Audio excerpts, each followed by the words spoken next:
Yes we are live now. Hello friends, this is Himanshi and welcome to let's learn. तो आज क्या महा marathon कहें इसको, है ना। हम मैराथन शब्द ही यूज़ करते आए हैं, तो ये फर्स्ट टाइम है जब हम इसको महा मैराथन कह रहे हैं, है ना। क्योंकि ऐसे बहुत सारे चैनल्स होते हैं ना जो वीडियोस क्लिप कट कट करके डाल देते हैं, तो हम उन्हीं से इंस्पायर्ड हैं। बट इसके पीछे एक रीज़न भी है कि बहुत ही कॉन्सेप्चुअल वे में हम लोग डिस्कस करेंगे। मैराथन में क्या होता है कई बार कि थोड़ा सा शॉर्ट वे में या पूरा सिलेबस कंप्लीट करने के चक्कर में हम जल्दी निकल जाते हैं कुछ चीज़ों पे। तो अभी जो सीटेट का पैटर्न है वो इस तरह का नहीं है कि आप जल्दी में पढ़ लें कुछ भी। अगर आपने जल्दी में पढ़ा भी होगा, सिलेबस कंप्लीट भी किया होगा, नंबर फिर भी मुश्किल से आ पाएंगे। क्यों? क्योंकि चीज़ें बहुत ज़्यादा कॉन्सेप्चुअल बनाई है इन्होंने। जो स्टेटमेंट वाले क्वेश्चंस हैं, जो 4 ऑप्शंस वाले क्वेश्चंस हैं कि उसमें आपकी पेयरिंग है कि 2 सही हैं 3 सही हैं, जितने भी मुश्किल या कॉन्सेप्चुअल क्वेश्चंस, लैंग्वेज को थोड़ा घुमाया है। ऑफलाइन पेपर में और ऑनलाइन में बस इतना ही अंतर है कि लैंग्वेज को थोड़ा सा घुमा करके पूछा जाता है। तो उस केस में अगर आपके कॉन्सेप्ट्स बेहतर नहीं होंगे, आपने पढ़ा कितनी बार है ये ज़्यादा मैटर करेगा कि आपने कितना पढ़ा है उससे ज़्यादा। तो कोशिश रहेगी कि हम काम की चीज़ें कर पाएं और उनको कॉन्सेप्चुअल वे में पेपर में किस तरह से चेंज होकर के पूछी गई हैं। एक और इसका रीज़न है, ये सेशन में बाद में लेने वाली थी, उसका एक रीज़न ये भी है कि अभी वेस्ट बंगाल टेट भी है, तो उन लोगों को भी बहुत ज़्यादा हेल्प मिल जाएगी। और इसके अलावा जो लोग केंद्रीय विद्यालय की तैयारी कर रहे हैं, वैसे तो देश भर में ऐसा कोई एग्जाम नहीं है कि आप ये सेशन ना देखें उसके लिए, क्योंकि आपको इतना तो एटलीस्ट पढ़ना ही होता है, उसके ऊपर है फिर जो भी है। ठीक, तो अगर आप इतना एक बेस बना लेते हैं, एक अच्छे से बेस भी ऐसा है वो कि आपको अगर 100 नंबर का कहीं पेपर आ रहा है तो 40-50 नंबर आप इस बेस से ले आएंगे। अगर सीटेट की बात कर रहे हैं तो इसके बाहर पेपर बहुत ही मुश्किल होता है जाना, पॉसिबिलिटी ना के बराबर ही है। ये सेशंस जो हैं, आज का जो सेशन रहेगा, मैंने सोचा है कि आप 8-8 घंटे की मैराथन, 3-3 घंटे की मैराथन, तो ये महा मैराथन टाइम के हिसाब से नहीं है, ये कॉन्सेप्ट्स के हिसाब से है। इसको 3 दिन में मैंने डिवाइड किया सिलेबस को, क्योंकि एनईपी वगैरह आने के बाद थोड़ा सा सिलेबस भी लेंथी हुआ है, मेटाकॉग्निशन और भी कुछ चीज़ें नहीं पूछी गई। तो मैंने सोचा है कि 3 दिन में पढ़ेंगे इसको। सीडीपी कंप्लीट जो है उसको 3 दिन में पढ़ेंगे, और वो सिर्फ 30 नंबर की नहीं रहेगी। अगर आपको सीडीपी में 30 नंबर लाने तो 20 तो आज ही आ जाएंगे। आज वाला जो सेशन है वो 20 मार्क्स एटलीस्ट कवर करेगा, है ना। लेकिन उसके अलावा जो पेडागोजी है अदर सब्जेक्ट की, वहां भी वो चीजें आपको हेल्प करें। ईवीएस में भी पेडागोजी से क्वेश्चन पूछे जाते हैं, मैथ्स में भी पूछे जाते हैं, हिंदी में भी पूछे जाएंगे, इंग्लिश में भी पूछे जाएंगे। तो इस तरह से हम पढ़ें कि एक इंक्लूसिव हो जाए, वो जो हमारी स्टडी है, जो हम पढ़ रहे हैं, वो एक कंप्लीट वे में हमें समझ में आ जाए, हमारी समझ बढ़िया हो जाए। फिर उसके बाद तो आप कितने भी क्वेश्चन प्रैक्टिस कीजिए, क्या ही दिक्कत है। तो एक तो पेन पेपर आप लेकर के बैठे ना बैठें, दिमाग अपना साथ लेकर के बैठें, पूरी एनर्जी के साथ बैठें, और शेयर कर दीजिएगा उन लोगों तक जो भी पढ़ाई कर रहे हैं, स्पेशली जिनके पास संसाधनों की कमी हो। मतलब फ़ोन तो हो, लेकिन दूर दराज किसी इलाके में आपका कोई भी दोस्त है आसपास, जितने भी लोग हैं, कि एक बार ये सेशन शांति से बैठ के समझना है, चाहे जितनी भी देर का हो। मुझे नहीं पता कितना टाइम लगेगा इसमें, बट मेरी कोशिश रहेगी लेस देन 3 आवर्स रखें, क्योंकि उसके ऊपर फिर आपकी अटेंशन बचती नहीं है। मैं अगर यहाँ 10 घंटे, क्योंकि मैंने ये इतनी बार पिछले 6 सालों में डिस्कशन किए हैं, रोज क्लासेस होती हैं, तो टीचर्स तो बहुत आसानी से पढ़ा सकते हैं 8 घंटे भी, बट उसका पॉइंट नहीं है अगर वो दिमाग में रुक ही ना पाए। और जल्दी है नहीं, क्योंकि अब एग्जाम में समय है। ठीक, और एग्जाम टाइम पे ऑफलाइन क्लास होगी, उसमें मैं 1 शॉट में करा दूंगी एक बार, लेकिन उससे पहले ये समझना जरूरी है। स्टार्ट करते हैं। जो लोग केवीएस की अगेन तैयारी कर रहे हैं वो भी जरूर देखिएगा सेशन को, क्योंकि अगेन ये टॉपिक्स थोड़ा ना चेंज हो जाएंगे। आज हम डेवलपमेंट पढ़ेंगे, इंटेलिजेंस पढ़ेंगे, और भी कई सारे टॉपिक्स हैं जो हम आज पढ़ने वाले हैं। फिर कल भी सेशन होगा, परसों भी सेशन होगा। तो नेक्स्ट ऐसे ही बाकी सब्जेक्ट्स में एक सेशन में काम चल जाएगा, सीडीपी में नहीं चलेगा, क्योंकि यहाँ आप शॉर्टकट से चलेंगे तो फिर लड़खड़ा जाएंगे। अदरवाइज तो कितनी किताबें, कितने टीचर्स, क्या क्या आपने पढ़ा नहीं होगा। मैं मान के चल रही हूँ सब पढ़ लिया होगा आपने।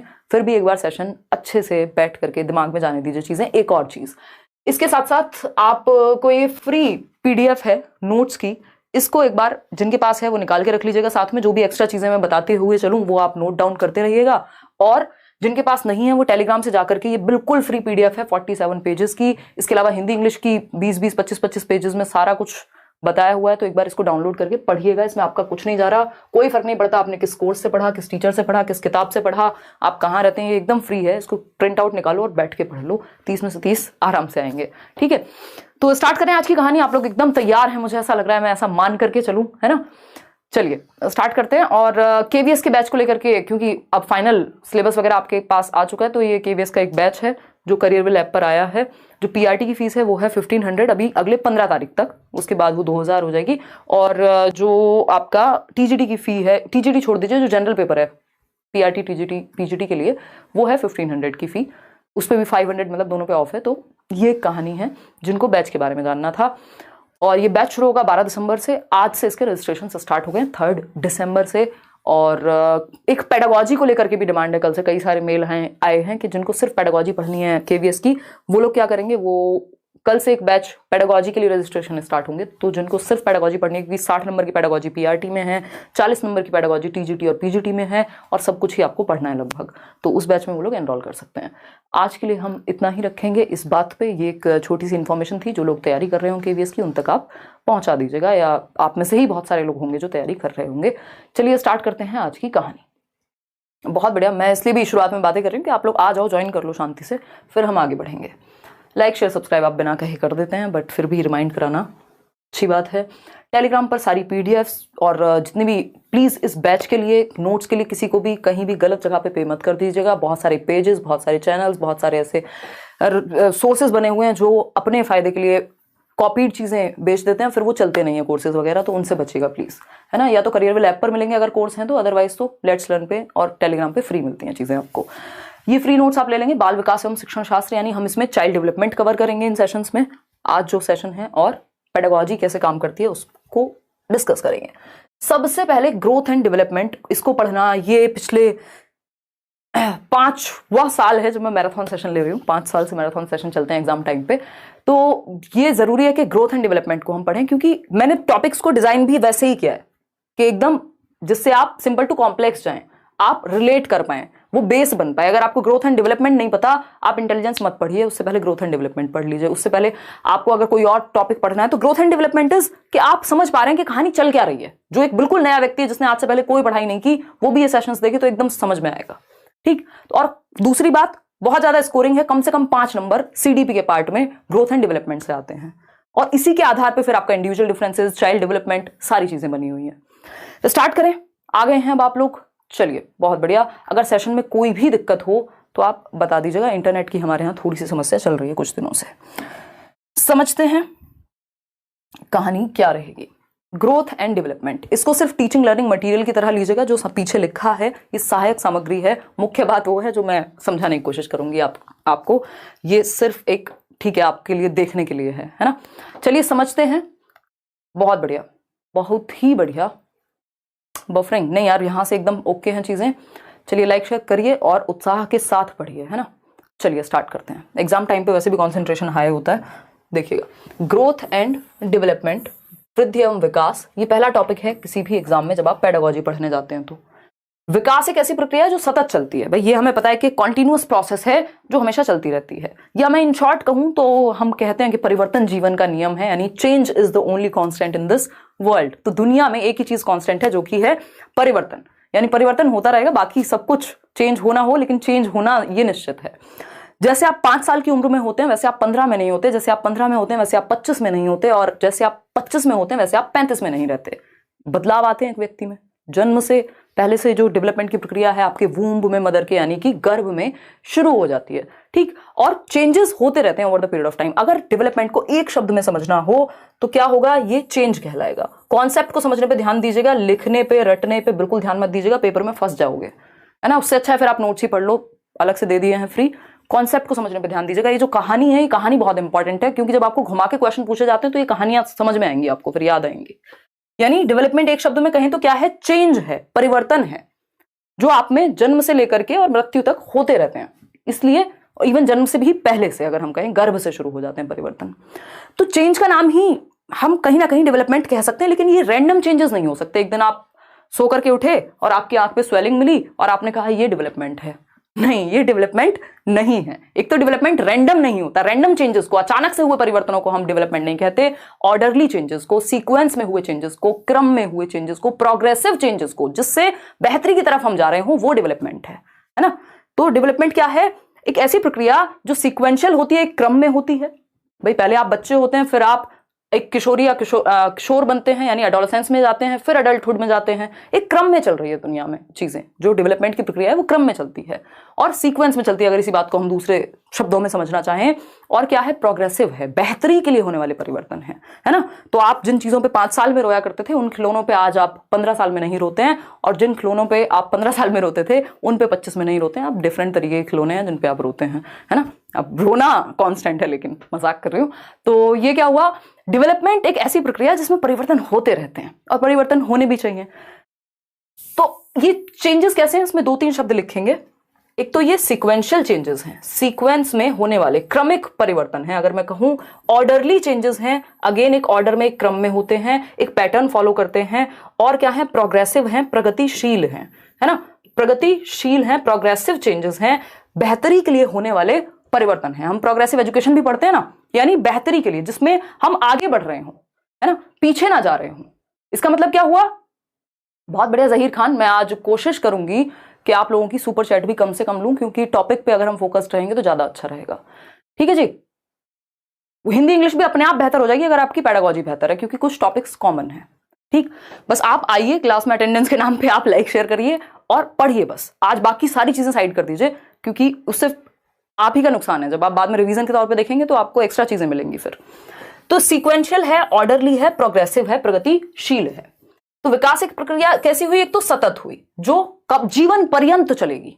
इसमें भी कुछ लोग हैं जो कहते हैं नहीं डिसकंटिन्यूअस है, और कुछ लोग हैं जो कॉन्टिन्यूअस कहते हैं, क्योंकि ये जो बाल विकास है एक सब्जेक्टिव विषय है, ये मैथ्स नहीं है, 2+2 हमेशा 4 नहीं होता है। यहाँ उसको भी समझेंगे अभी यहीं पर। ठीक, तथा जिसमें गुणात्मक परिवर्तन एवं परिमाणात्मक परिवर्तन, यानी कैसे चेंजेस जो क्वालिटी में भी हो और क्वांटिटी में भी हो।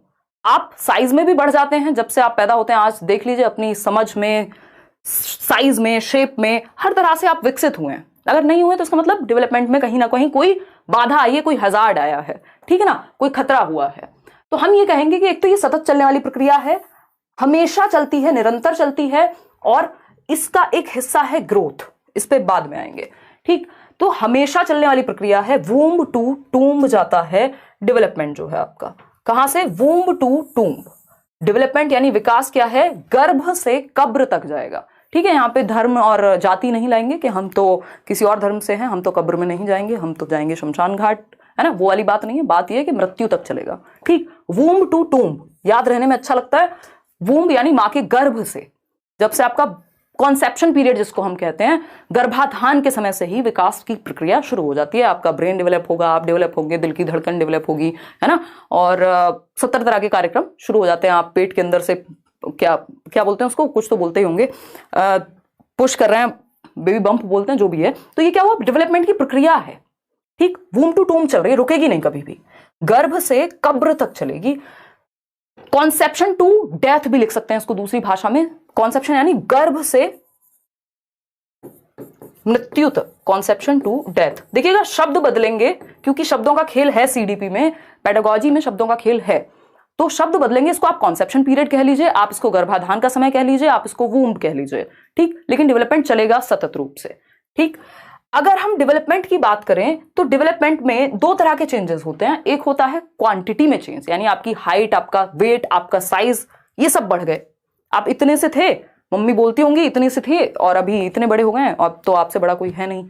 ठीक है, तो ये क्या हुआ, आपके साइज शेप में परिवर्तन है, स्ट्रक्चर में परिवर्तन है। इसके साथ साथ आपके अंदर फंक्शनल चेंजेस भी आते हैं, क्वालिटेटिव चेंजेस भी आते हैं, जिनको हम गुणात्मक परिवर्तन कह रहे हैं, कि आपकी समझ भी बेहतर होती है। जिन जोक्स पर आप 4 साल पहले हंसते थे, जिन रील्स को देख करके आज आप हंसते हैं, हो सकता है 2 साल बाद आप कहेंगे यार मैं कितना बेवकूफ था। क्या हुआ, बेहतर हुए हैं आप, डेवलपमेंट हुआ है, प्रोग्रेसिव चेंजेस आए हैं। ठीक है, तो हम ये कहेंगे कि गुणात्मक परिवर्तन, आपकी समझ, आपकी सोशल अंडरस्टैंडिंग, क्योंकि विकास के कई पक्ष हैं। तो आप शारीरिक रूप से भी बढ़ते हैं, सामाजिक रूप से भी बेहतर होते हैं, इमोशनली भी बेहतर होते हैं, हर एक पक्ष में, संज्ञानात्मक, आपके बौद्धिक पक्ष में भी आप बेहतर होते हैं। तो विकास के कई आयाम हो गए, विकास एक बड़ी प्रक्रिया हो गई, इतनी बात हमें समझ में आ रही है। ये कोई एक सिंगल शब्द नहीं है, जिस बात से हमने शुरुआत की थी, चेंज में दुनिया भर के चेंजेस हैं, है ना, चाहे वो हमारे फिजिकल चेंजेस हो, जिसको हम स्ट्रक्चरल चेंजेस, संरचनात्मक परिवर्तन कहते हैं, चाहे वो हमारे फंक्शनल यानी प्रकार्यात्मक परिवर्तन हो। ठीक है, इसका एक हिस्सा है, डेवलपमेंट का एक हिस्सा है, क्योंकि हमने समझा डेवलपमेंट में क्या है, क्वांटिटी भी शामिल है और क्वालिटी भी शामिल है। ठीक, इसका ही एक हिस्सा है जिसको हम वृद्धि कहते हैं, ग्रोथ कहते हैं, ये विकास का हिस्सा है। ये सिर्फ परिपक्वता तक चलती है। परिपक्वता कब है, जब तक आपका प्रॉपर बॉडी और माइंड आपका फुल डेवलप होगा। अडल्टहुड से पहले पहले निपट जाएगी, जो ग्रोथ है वो रुक जाएगी, है ना, मेच्योरिटी तक चलेगी, परिपक्वता तक चलेगी। मेच्योरिटी क्या है, इस पे भी अभी आएंगे। ठीक, तो हम ये कहेंगे कि ग्रोथ एक हिस्सा है। ग्रोथ क्या हुई, छोटी हो गई, डेवलपमेंट बड़ा हो गया। ये देख रहे हैं ना आप, ये निशान बचपन में हम पढ़ते थे गणित में, कि डेवलपमेंट क्या है, development is greater than growth, या डेवलपमेंट अपने अंदर ग्रोथ को शामिल करके रखता है। जो भी सब कुछ ग्रोथ में आएगा वो डेवलपमेंट का हिस्सा अपने आप है। ठीक, तो डेवलपमेंट मोर इंक्लूसिव हुआ, ज्यादा समावेशी हुआ, ज्यादा ब्रॉड यानी व्यापक हुआ, ज्यादा व्यापक हुआ, हम ये कह सकते हैं डेवलपमेंट के विषय में। ठीक है, इतनी बात, कोई दिक्कत नहीं है इस बात को समझने में। अब जब हम वृद्धि की बात कर रहे हैं, ग्रोथ की बात कर रहे हैं, तो ग्रोथ में वो परिवर्तन है जो हमारे स्ट्रक्चर में, हमारे संरचना में, हमारी बनावट में परिवर्तन है। जैसे हमारी हाइट बढ़ गई, हमारा वेट बढ़ गया, हमारी शेप और साइज कभी मोटे हो गए, कभी पतले हो गए, कभी कुछ हुआ, नेल्स बढ़ गए, ये सब क्या है, ग्रोथ का हिस्सा है कि आपके अंदर ग्रोथ आ रही है, साइज, शेप, क्वांटिटी में आप परिवर्तन आपके अंदर आ रहा है, परिमाणात्मक परिवर्तन या मात्रात्मक परिवर्तन आपके अंदर आ रहे हैं, ये है ग्रोथ। इसका रुकना जरूरी भी है मैच्योरिटी आने के बाद, क्योंकि सोचिए, इमेजिन कीजिए अगर आपकी हाइट हमेशा बढ़ती रहती है ना, तो कहां तक आप पहुंचते, फिर हम सभी कहीं खड़े नहीं हो पाते, किसी का कोई घर नहीं होता, बस हाइट बढ़ रही है, हाथ बढ़ रहे हैं, और जो आप मूवीज में देखते हैं ऐसे वो लंबे से हाथ कहीं भी, या भूत के जो हाथ होते हैं ना, वैसी वाली स्थिति हो जाती। तो ग्रोथ एक टाइम के बाद रुकना आवश्यक भी है, हम ये कह सकते हैं। तो मैच्योरिटी के आसपास जाकर के ग्रोथ आपकी स्टॉप हो जाती है, रुक जाती है। मैच्योरिटी क्या है?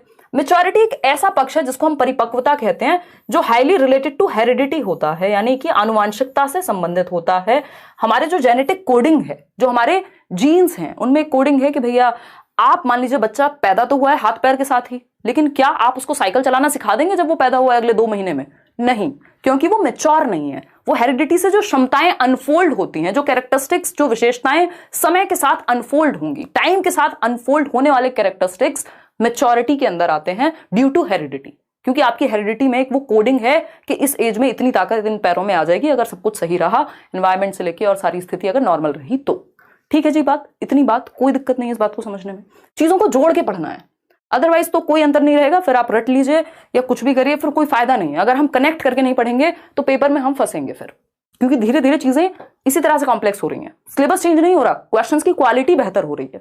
ठीक है जी, तो यहां पे हमने 2 चीजें समझी। एक तो सतत चलता है विकास, जीवन पर्यंत चलेगा विकास। अब ये डिसकंटिन्यूअस कब होता है, अनिरंतर कब होता है, इसकी चर्चा पियाजे और वाइगोस्की के केस में कल करेंगे, वहां आप अच्छे से समझ पाएंगे।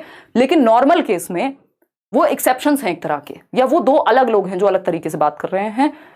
लेकिन डेवलपमेंट क्या है? एक सतत प्रक्रिया है। जब तक किसी का नाम ना लिखा हो तो आप इसके चक्कर में मत पड़िएगा, सिंपल समझिएगा, कॉन्टिन्यूअस की बात हो रही है।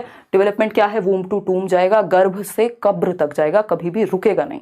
इसमें 2 चीजें हमने अभी जानी, यहां देखते हैं। एक चीज हमने पढ़ी क्वांटिटी, क्वांटिटी यानी मात्रा। क्वांटिटी समझते हैं ना, आधा किलो चीनी लेकर के आए आप, वो क्वांटिटी है उसकी।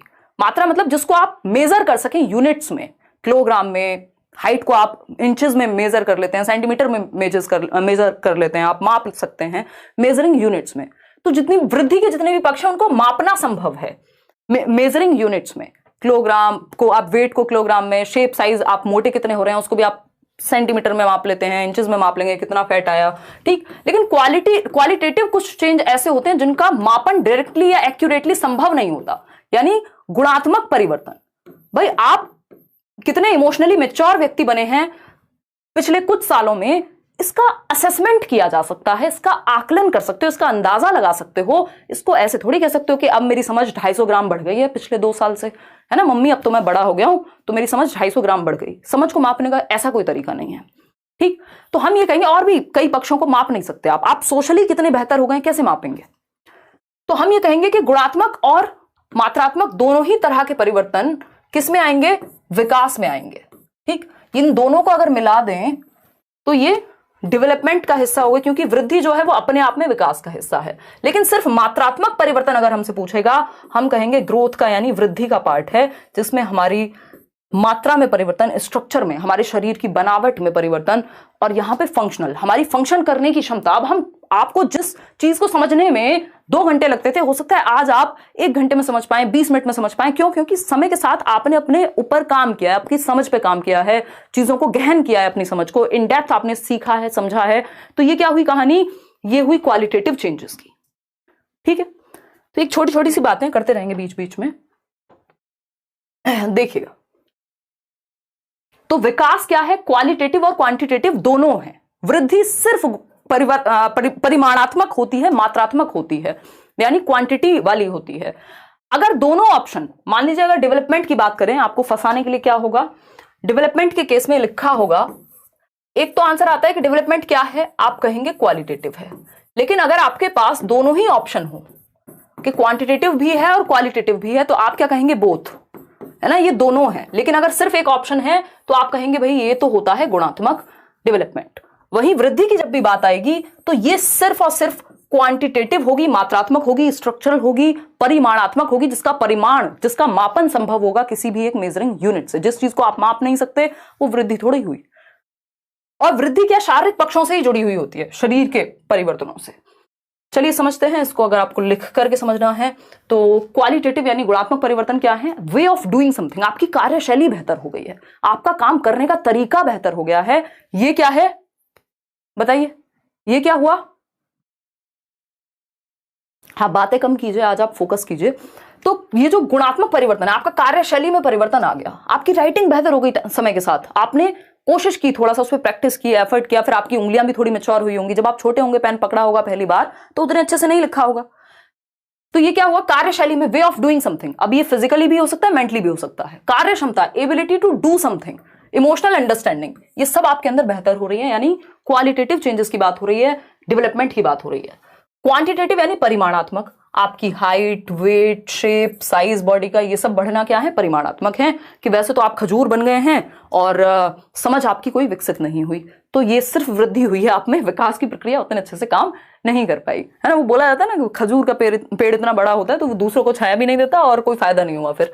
तो अगर हम बात करें तो डेवलपमेंटल चेंजेस आर प्रोग्रेसिव, ये बात हम कर चुके हैं। पीओएस से याद रखिएगा, इसमें मैं आपको बहुत सारे शॉर्ट निमोनिक्स बताऊंगी, जो टेक्निक होती है याद करने की, इसमें कोई रट्टेबाजी नहीं है। ये निमोनिक एक टेक्निक है जिससे आप चीजें याद रख सकते हैं, ये हम बहुत पहले से यूज करते हैं। पीओएस बोले तो डेवलपमेंटल चेंजेस प्रोग्रेसिव हैं और क्या है, ऑर्डरली हैं, सिक्वेंशियल हैं, ठीक है। ये हम तीन बातें याद रखेंगे। रैंडम चेंजेस को डेवलपमेंट में नहीं रखते, रात को बुखार हो गया था, सुबह उठे थे, आंखों पे स्वेलिंग आ गई थी, ये हो गया था, नहीं, रैंडम है, ये परिवर्तन खत्म हो जाएगा, चला जाएगा, ठीक। तो सतत का अर्थ होता है कि लगातार चलता है, और पीछे की अवस्था पर पुनः ध्यान नहीं देना शायद उतना सही नहीं होगा। इसको ऐसे समझ सकते हैं कि रिवर्सिबल नहीं होता डेवलपमेंट, लेकिन मॉडिफिएबल होता है। ध्यान रखिएगा, ये क्वेश्चंस आपको, ये इतना सब कुछ हम क्यों पढ़ रहे हैं, क्योंकि जब 4 ऑप्शंस होंगे ना और उनके भी 4 ऑप्शंस होंगे तो एक एक चीज पे आपको क्लैरिटी होनी चाहिए। तो डेवलपमेंट क्या है, कॉन्टिन्यूअस है, यानी ऐसा नहीं हो सकता आज आप 5 साल के हैं, कल आप 3 साल के बन जाएंगे, अब से 3 साल बाद आप उल्टा 3 साल के हो गए, मतलब उम्र आपकी कम हो रही है। रिवर्सिबल नहीं है, इसकी ऐसे नहीं कर सकते हम कि इसको वापस से वहीं पहुंचा दें जहां से शुरू हुआ था, रिवर्सिबल नहीं है। जैसे वो ऑटो देखा होगा आपने, है ना, ऑटो में रिवर्स गियर नहीं होता, वो धक्का मार के पीछे करना पड़ता है उनको, ज्यादातर केस में जितना मैंने देखा है। तो रिवर्स गियर नहीं है डेवलपमेंट में, धक्का मार के पीछे करना चाहते हैं तो देख लीजिए। तो डेवलपमेंट क्या है, नॉट रिवर्सिबल बट मॉडिफिएबल। दोनों वर्ड्स को ध्यान से समझिएगा, बहुत काम की चीज है। रिवर्सिबल नहीं होता, इसको आप वापस से किसी स्टेज पे नहीं पहुंचा सकते, बट मॉडिफाई तो कर सकते हैं, परिवर्तन तो कर सकते हैं, चेंज तो कर सकते हैं। तो मॉडिफिएबल तो ये है, मॉडिफिएबल तो है लेकिन रिवर्सिबल नहीं है। रिवर्सिबल का मतलब है बिल्कुल आपने जादू की छड़ी घुमाई, वो जो शकलक बुम बुम वाली, और जो चाहे कर दिया, या डोरेमोन के गैजेट्स आपको मिल गए। लेकिन मॉडिफिएबल में आप मॉडिफाई कर सकते हैं। आप मान लीजिए कुछ मुद्दों पे बहुत ही इंसेंसिटिव थे, कल तक जेंडर बायस एक व्यक्ति थे, जेंडर स्टीरियोटिपिकल एक व्यक्ति थे, बट समय के साथ आपने अपनी समझ को बेहतर किया, आपने मॉडिफाई किया खुद को, है ना, मॉडिफिकेशन आ गया आप में। रिवर्स तो आप नहीं कर पाएंगे अगर आपने किसी के साथ कुछ कर दिया होगा उस चक्कर में, उस समझ के आधार पर। तो क्या होगा, मॉडिफिकेशन संभव है, मॉडिफिकेशन संभव है डेवलपमेंट में, चेंज संभव है, बट रिवर्सिबिलिटी संभव नहीं है। ये आप तब और अच्छे समझेंगे जब आप स्टेजेस को पढ़ेंगे, है ना। आज आप एक अडल्ट हैं, कल बच्चे नहीं बन सकते। हरकतें आप बच्चे जैसी करने लग जाएं बात अलग है, बट आपकी एज रिवर्सिबल नहीं हो सकती। वो जितना भी परिवर्तन हो गया है वो रिवर्सिबल नहीं हो सकता। विकास की अगर हम बात करें डेवलपमेंट की, जिसका हिस्सा है वृद्धि, वृद्धि में हम पढ़ रहे थे कि सिर्फ शारीरिक परिवर्तन शामिल है, फिजिकल एस्पेक्ट से रिलेटेड होती है वृद्धि, जबकि विकास एक ऐसी प्रक्रिया है जिसमें मल्टी डायमेंशनल चीजें शामिल हैं, कई सारे एस्पेक्ट शामिल हैं। ये 4 मुख्य प्रकार हैं विकास के। मानसिक पक्ष में भी होगा, सामाजिक पक्ष में भी होगा, संवेगात्मक पक्ष में भी होगा, अलग अलग पक्ष हैं विकास के। जो 4 महत्वपूर्ण पक्ष हैं इनको हम PCSE कहते हैं। ये ट्रिक आपकी लिखी हुई है नोट्स में, ऐसे ही दिया हुआ है, ठीक है ना। PCSE, physical, cognitive, social, emotional, यानी शारीरिक विकास, शरीर से संबंधित। दूसरा प्रकार क्या हुआ? कॉग्निटिव, ज्ञान संबंधी या संज्ञानात्मक या मानसिक विकास, आपके सोचने, समझने, सीखने। कॉग्निटिव डेवलपमेंट से भी डायरेक्ट क्वेश्चन आता है कि कॉग्निटिव डेवलपमेंट क्या है, तो आपको पता होना चाहिए कॉग्निटिव डेवलपमेंट हमारे मेंटल डेवलपमेंट से संबंधित है। हमारी थिंकिंग, रीजनिंग, प्रॉब्लम सॉल्विंग, जितने भी काम दिमाग से करते हो, memory, attention, perception, decision making, problem solving, जितनी भी चीजें दिमाग से होंगी वो सब कॉग्निशन यानी संज्ञान का हिस्सा है, जिसके द्वारा हम दुनिया की समझ बनाते हैं। सामाजिक विकास एक तीसरा पक्ष है कि हम समाज में रहना तो आए, हमें किसके सामने क्या बोलना है, कैसे बिहेव करना है, ये क्या है? ये है हमारा सामाजिक विकास। फिर आता है सामवेगिक विकास यानी इमोशनल डेवलपमेंट। भाई जैसे आप अपने दोस्तों के सामने होते हैं वैसे घर में नहीं होंगे ना पिताजी के सामने। पिताजी को यार कहिए, पिताजी कहेंगे पैसे बर्बाद कर दिए, इतना पढ़ा लिखा के कोई फायदा तो है नहीं, ये तो हमें ही यार बोल रहे हैं। ठीक है, तो सोशल डेवलपमेंट और इमोशनल डेवलपमेंट यानी आपको पता है किसके सामने इमोशंस आप कंट्रोल कर पाते हैं, कहां आप नहीं कर पाते हैं, या कैसे इमोशंस को आप मैनेज करेंगे, कितने उनके प्रति अवेयर होंगे। तो ये चार मुख्य प्रकार हैं विकास के, फिजिकल, कॉग्निटिव, सोशल और इमोशनल। ठीक, यानी आप शारीरिक पक्ष में भी बेहतर हो रहे हैं, आप संज्ञानात्मक अपनी समझ के साथ भी आपका विकास हो रहा है, सामाजिक रूप से भी आप विकसित हो रहे हैं, और इमोशनली यानी आप इमोशंस, देखिए ना, कई बार आपको लगता होगा जिन चीजों पे आप पहले रो देते होंगे आसानी से, आज रो नहीं पाते होंगे। इसका मतलब ये नहीं कि आप दुखी बहुत होते हैं और रो नहीं पाते हैं, वो अलग अपने आप में प्रॉब्लम हो गई, बट इसका सिंपल मतलब ये है कि आप इमोशनल डेवलपमेंट आपका बेहतर हुआ। जब आप पहली बार स्कूल जा रहे थे तो रो के जा रहे थे, समय के साथ मजे आने लग गए आपको स्कूल जाने में, तो इमोशनली आप ज्यादा मैच्योर हो गए या आपका डेवलपमेंट हुआ, हम ये कह सकते हैं। ठीक है बात। तो विकास के चार प्रकार, इनका सीक्वेंस भी जनरली यही रहता है, शारीरिक, संज्ञानात्मक, सोशल और इमोशनल, इंटर रिलेटेड होते हैं आपस में, इसीलिए आप ये देख रहे हैं एरोज बने हुए हैं, क्या है ये? एक दूसरे से संबंधित हैं। ऐसा नहीं हो सकता कि शारीरिक विकास अलग चलेगा, संज्ञानात्मक अलग चलेगा, कोई फर्क ही नहीं पड़ रहा एक दूसरे का। फिजिकल, कॉग्निटिव, सोशल और इमोशनल। ठीक, विकास के मुख्य पक्ष चार ही हैं, इसके अलावा आपने देखे होंगे पेपर में, अच्छा मॉरल डेवलपमेंट भी कोई चीज होती है, लैंग्वेज डेवलपमेंट भी कोई चीज होती है, तो उस केस में अभी हम आगे पढ़ेंगे कि कैसे कैसे कौन से पक्ष जुड़े हुए हैं। अच्छा एक चीज ध्यान रखिएगा, स्पिरिचुअल डेवलपमेंट जैसा कुछ नहीं है, साइकोलॉजिकल कई बार देखने को मिल जाएगा, वो भी कोई हिस्सा नहीं होता, वो आपको भटकाने के लिए ऑप्शंस में डाला जाता है। तो ये आपस में अंतः संबंधित हैं, इंटर रिलेटेड हैं सभी पक्ष। मान लीजिए आपको चोट लगी है तो हो सकता है कि आपका दिमाग भी उस दिन ठीक से काम ना करे, स्पेशली मान लीजिए किसी का एक्सीडेंट ही हो गया, भगवान ना करे हो, बट होते हैं एक्सीडेंट्स। उस समय आप उससे पूछिए, उसको हो सकता है होश भी ना रहा हो, उसके दिमाग ने उतना भी काम ना किया हो कि क्या हुआ था, वो भी ना बता पाए, लैंग्वेज का भी ठीक से यूज ना कर पाए, तो क्या हुआ? शारीरिक विकास पर प्रभाव पड़ने से संज्ञानात्मक विकास पर भी प्रभाव पड़ा। सोशली भी आप अगर बहुत ज्यादा परेशानी में है, पेन में है, तो आप किसी को कुछ भी बोल सकते हैं, आपके इमोशंस पे भी कंट्रोल चला जाता है कई बार, है ना, या आप नम हो जाएंगे बिल्कुल। तो ये क्या हुआ? विकास के सभी पक्ष एक दूसरे को प्रभावित करते हैं। अगर बच्चे का शारीरिक विकास बचपन में मान लो गिर गया, वो जो कि बहुत सेंसिटिव पीरियड है, 6 महीने का था, गिर गया, अगर कोई दिक्कत आ गई ब्रेन में या शरीर में, तो वो उसके आगे आने वाले विकास में, उसके दिमाग के विकास में भी प्रॉब्लम क्रिएट कर सकती है, उसके सामाजिक विकास में भी, और भी 70 तरह से प्रॉब्लम बन सकती है। सही है बात कि नहीं है ना? बहुत ही बढ़िया। मैमुन कह रहे हैं मैं आपका नया सब्सक्राइबर हूं, बहुत अच्छे से पढ़ाती हैं। अच्छा, धन्यवाद मैमुन। चलिएगा, खैर अब इसको और डिटेल में समझने का प्रयास करते हैं। अगर हम सबसे पहले विकास की बात करें, पीसीएसई दिमाग में रखिएगा, ये छोटी छोटी ट्रिक्स हैं, निमोनिक्स हैं, जो आपके नोट्स में मैंने मेंशन करा दिए हैं, इनको आप ध्यान में रखिएगा। ठीक, फिजिकल डेवलपमेंट जो विकास का पहला प्रकार है, शारीरिक विकास इसको हम हिंदी में कहेंगे, यानी आपकी हाइट, आपकी ऊंचाई, आपकी लंबाई, वेट, आपका वजन, साइज, शेप, इन सब का बढ़ना फिजिकल डेवलपमेंट से संबंधित है। फिजिकल डेवलपमेंट में सिर्फ आपके शरीर का बढ़ना नहीं, आपके अंदर ताकत कितनी बेहतर आ रही है, आप एक्यूरेसी से कोई चीज कितनी बेहतर तरीके से कर रहे हैं, तो ये भी फिजिकल डेवलपमेंट से जुड़ा हुआ होता है। इसका दूसरा नाम होता है, या इसी के अंदर एक पक्ष है फिजिकल डेवलपमेंट से रिलेटेड, जिसको मोटर डेवलपमेंट कहते हैं, है ना। क्वेश्चन आपको पेपर में ऐसे भी दे सकता है कि फिजिकल डेवलपमेंट यानी विकास के 6 प्रकार हैं, उसमें लिखा होगा मोटर डेवलपमेंट अलग, फिजिकल अलग, सोशल अलग, फिर उसमें मॉरल डेवलपमेंट अलग, तो ऐसे तो अंतहीन प्रकार हो जाएंगे। मुख्य जो प्रकार हैं वो 4 हैं, फिजिकल, कॉग्निटिव, सोशल और इमोशनल। बाकी हम खेलेंगे किसके हिसाब से? क्वेश्चंस के हिसाब से। ठीक है जी, चलिए बहुत बढ़िया। लाइक शेयर खुशी खुशी करते रहना है। देखिएगा, तो हम देख रहे हैं जब हम ये डेवलपमेंट की प्रक्रिया है, स्पेशली शारीरिक विकास की, कि आप पहले घिस घिस के चलना सीखते हैं, है ना, क्रॉलिंग सीखते हैं, स्क्रॉल ही याद रहता है आजकल इंटरनेट के जमाने में। फिर आप बैठना सीखते हैं, फिर आप खड़े होना सीखते हैं, फिर आप चलना सीखते हैं, फिर आप दौड़ना सीखते हैं। एक तो ये क्रम हो गया। दूसरा शारीरिक विकास है, ये आप बड़े होते जा रहे हैं। मोटर डेवलपमेंट इसी संबंधित है। अब मोटर डेवलपमेंट क्या है? हमने देख लिया, फिजिकल का मतलब है हमारी हाइट, वेट, साइज, शेप बढ़ रहा है। मोटर डेवलपमेंट मतलब गत्यात्मक विकास, इसको हिंदी में गत्यात्मक विकास कहते हैं। मोटर मतलब गति, वो मोटर नहीं होती घर में पानी की मोटर होगी, वो भी क्या करती है, गति करती है ना एक तरह से। तो गत्यात्मक विकास, गति का विकास आपके अंदर, यानी सिर्फ हाइट वेट साइज शेप बढ़ गया वो उतने से नहीं चलेगा। आपके अंदर वो स्पीड आई कि नहीं आई, एक्यूरेसी आई कि नहीं आई, प्रिसीजन है कि नहीं है, सटीकता से कोई काम कर पा रहे हैं या नहीं है। पहले आप कै भी लिखते थे तो पता नहीं कैसा कै लिखते होंगे, या ए भी लिखते होंगे तो कैसा ए बना पाते होंगे, लेकिन धीरे धीरे समय के साथ सटीकता आई, प्रिसीजन आया, एक्यूरेसी आई। यही मोटर डेवलपमेंट है कि अब आप कितनी तेजी से भाग लेते हैं, कितनी तेजी से कूद लेते हैं, यानी कार्यशैली में आपके जब आप कुछ कर रहे हैं तो उसमें सटीकता, उसमें प्रिसीजन, उसमें कंट्रोल, उसमें स्पीड, एक्यूरेसी कितनी है। ये सब चीजें किससे संबंधित हैं, बताइएगा बताइएगा बताइएगा बताइएगा, किससे संबंधित है, मोटर डेवलपमेंट से। क्या कुछ देखने में सुनने में समस्या आ रही है क्या, बताओ एक बार।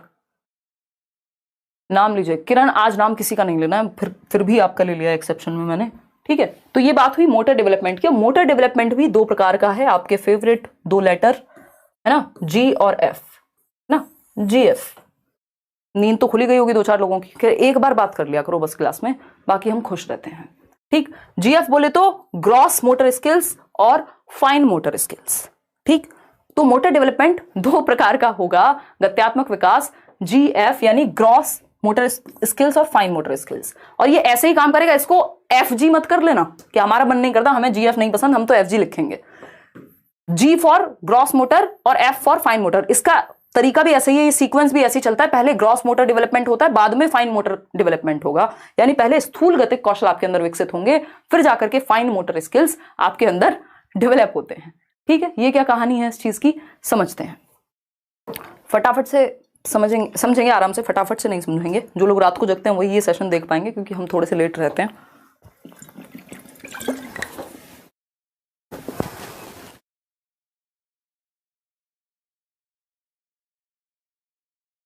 देखिएगा बहुत ही बढ़िया।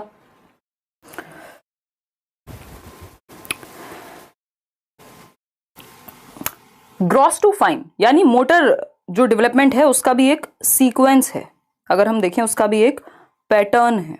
वो पैटर्न क्या है, आ रहे हैं इसी पे आ रहे हैं, डोंट वरी, बाद में देख रहे हो तो आगे बढ़ा के देख लेना भाई, ठीक। चलिए समझते हैं, समझने का प्रयास करते हैं, क्योंकि प्रयास करना अच्छी बात होती है, ठीक है। नहीं है आवाज तो आ रही है ना,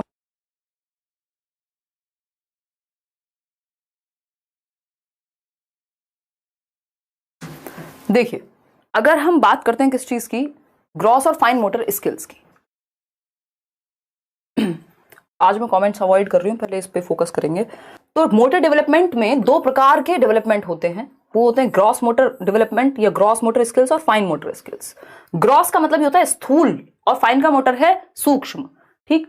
ये दोनों क्या है, स्थूल गतिक कौशल, विकास कैसे चलेगा आपका, ग्रॉस से फाइन की तरफ जाएगा, है ना, जिसको सिंपल टू कॉम्प्लेक्स कह सकते हो, जनरल टू स्पेसिफिक भी कह सकते हो, कि बच्चा पहले जनरल एक्टिविटीज करता है, सामान्य गतिविधि करेगा, बाद में स्पेसिफिक, यानी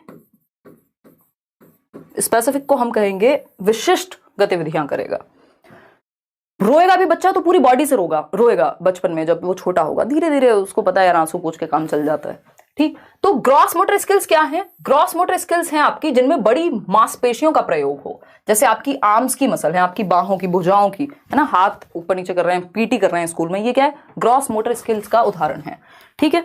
आप वॉक कर रहे हैं, मॉर्निंग वॉक ऐसे ऐसे करके, ठीक। लेग्स की मसल्स, आर्म्स और लेग्स की, यानी जो आपके शरीर की बड़ी मसल्स हैं, बड़ी मांसपेशियां हैं, उनका प्रयोग कहां होगा, उनका प्रयोग होगा ग्रॉस मोटर स्किल्स में आएगा, यानी बड़ी मांसपेशियां। स्थूल का मतलब ये भारी बड़ा, ठीक है जी। फाइन क्या है, फाइन मतलब सूक्ष्म गतिक कौशल, छोटे छोटे, फाइन मोटर स्किल्स, छोटी मसल्स का कोऑर्डिनेशन, छोटी छोटी मसल्स, मांसपेशियों का कोऑर्डिनेशन। छोटी मसल्स कहां पाई जाएंगी, आंखों में पाई जाएंगी, हाथों की उंगलियों में पाई जाएंगी, ठीक है ना। तो आंखों की मांसपेशियों या हाथ की मसल्स, जैसे कि आपका लिखना, आंखों की मांसपेशियों से क्या करेंगे आप, आंखों का कोऑर्डिनेशन बना करके लिख रहे हैं कुछ, हाथों की मसल्स का कोऑर्डिनेशन बना करके लिख रहे हैं कुछ, काजल लगा रहे हैं मान लीजिए, ठीक है ना। ग्रॉस टू फाइन चलता है जो डेवलपमेंट है, वो सिंपल टू कॉम्प्लेक्स या जनरल टू स्पेसिफिक भी आप इसको लिख सकते हैं, पेपर में पूछा हुआ है उस तरह से भी। यहाँ पे अगर आप देखेंगे ग्रॉस मोटर में आपका जो उदाहरण है वो आ जाएगा दौड़ना भागना, फाइन मोटर में लिखना, ड्राइंग करना, पेंटिंग करना, ये सब आ जाएगा। ये आप यहाँ चित्र में देख सकते हैं। वैसे हमने कोशिश की आज के सेशन को बिल्कुल ब्लैक एंड व्हाइट रखें, ठीक है जी। बहुत ही बढ़िया, बहुत ही बढ़िया। कोई कह रहा है गेंद फेंकना किस में आएगा?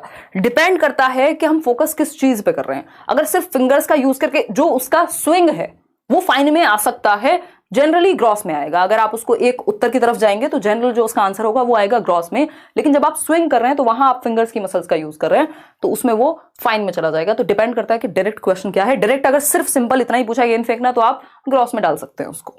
देखिएगा, अगर हम बात करते हैं ग्रॉस मोटर स्किल्स की, सूक्ष्म गतिक कौशल की या स्थूल गतिक कौशल यानी ग्रॉस मोटर स्किल्स, आप देख रहे हैं व्यक्ति, ये भैया जी दौड़ के जा रहे हैं कहीं, है ना, एकदम पेट वेट इन्होंने अंदर कर लिया, इतनी दौड़ लगाई है। तो दौड़ने में कौन सी मसल्स का ज्यादा प्रयोग होता है? आपकी टांगों की मसल्स और आपकी बाहों की मसल्स, यानी आर्म्स और लेग्स की मसल्स, जो बड़ी मसल्स हैं, है ना। आप देखेंगे लेंथ में आपकी लेग्स, थाई मसल ही होती है ना सबसे बड़ी, तो लेग्स और आर्म्स की जो मसल्स हैं, जो बड़ी मांसपेशियां हैं, उनका प्रयोग, उनका कोऑर्डिनेशन, उनका समन्वयन ग्रॉस मोटर स्किल्स के अंदर आता है।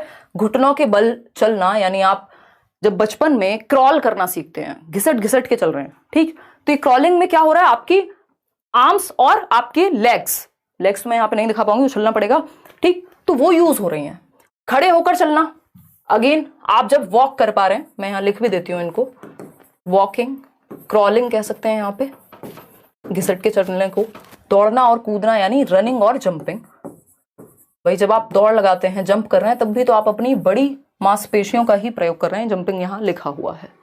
अगर आप फाइन मोटर स्किल्स की बात करेंगे, सूक्ष्म गतिक कौशल की बात करेंगे, तो उंगली यानी आपकी जो फिंगर्स हैं और अंगूठे के जरिए कुछ उठाना।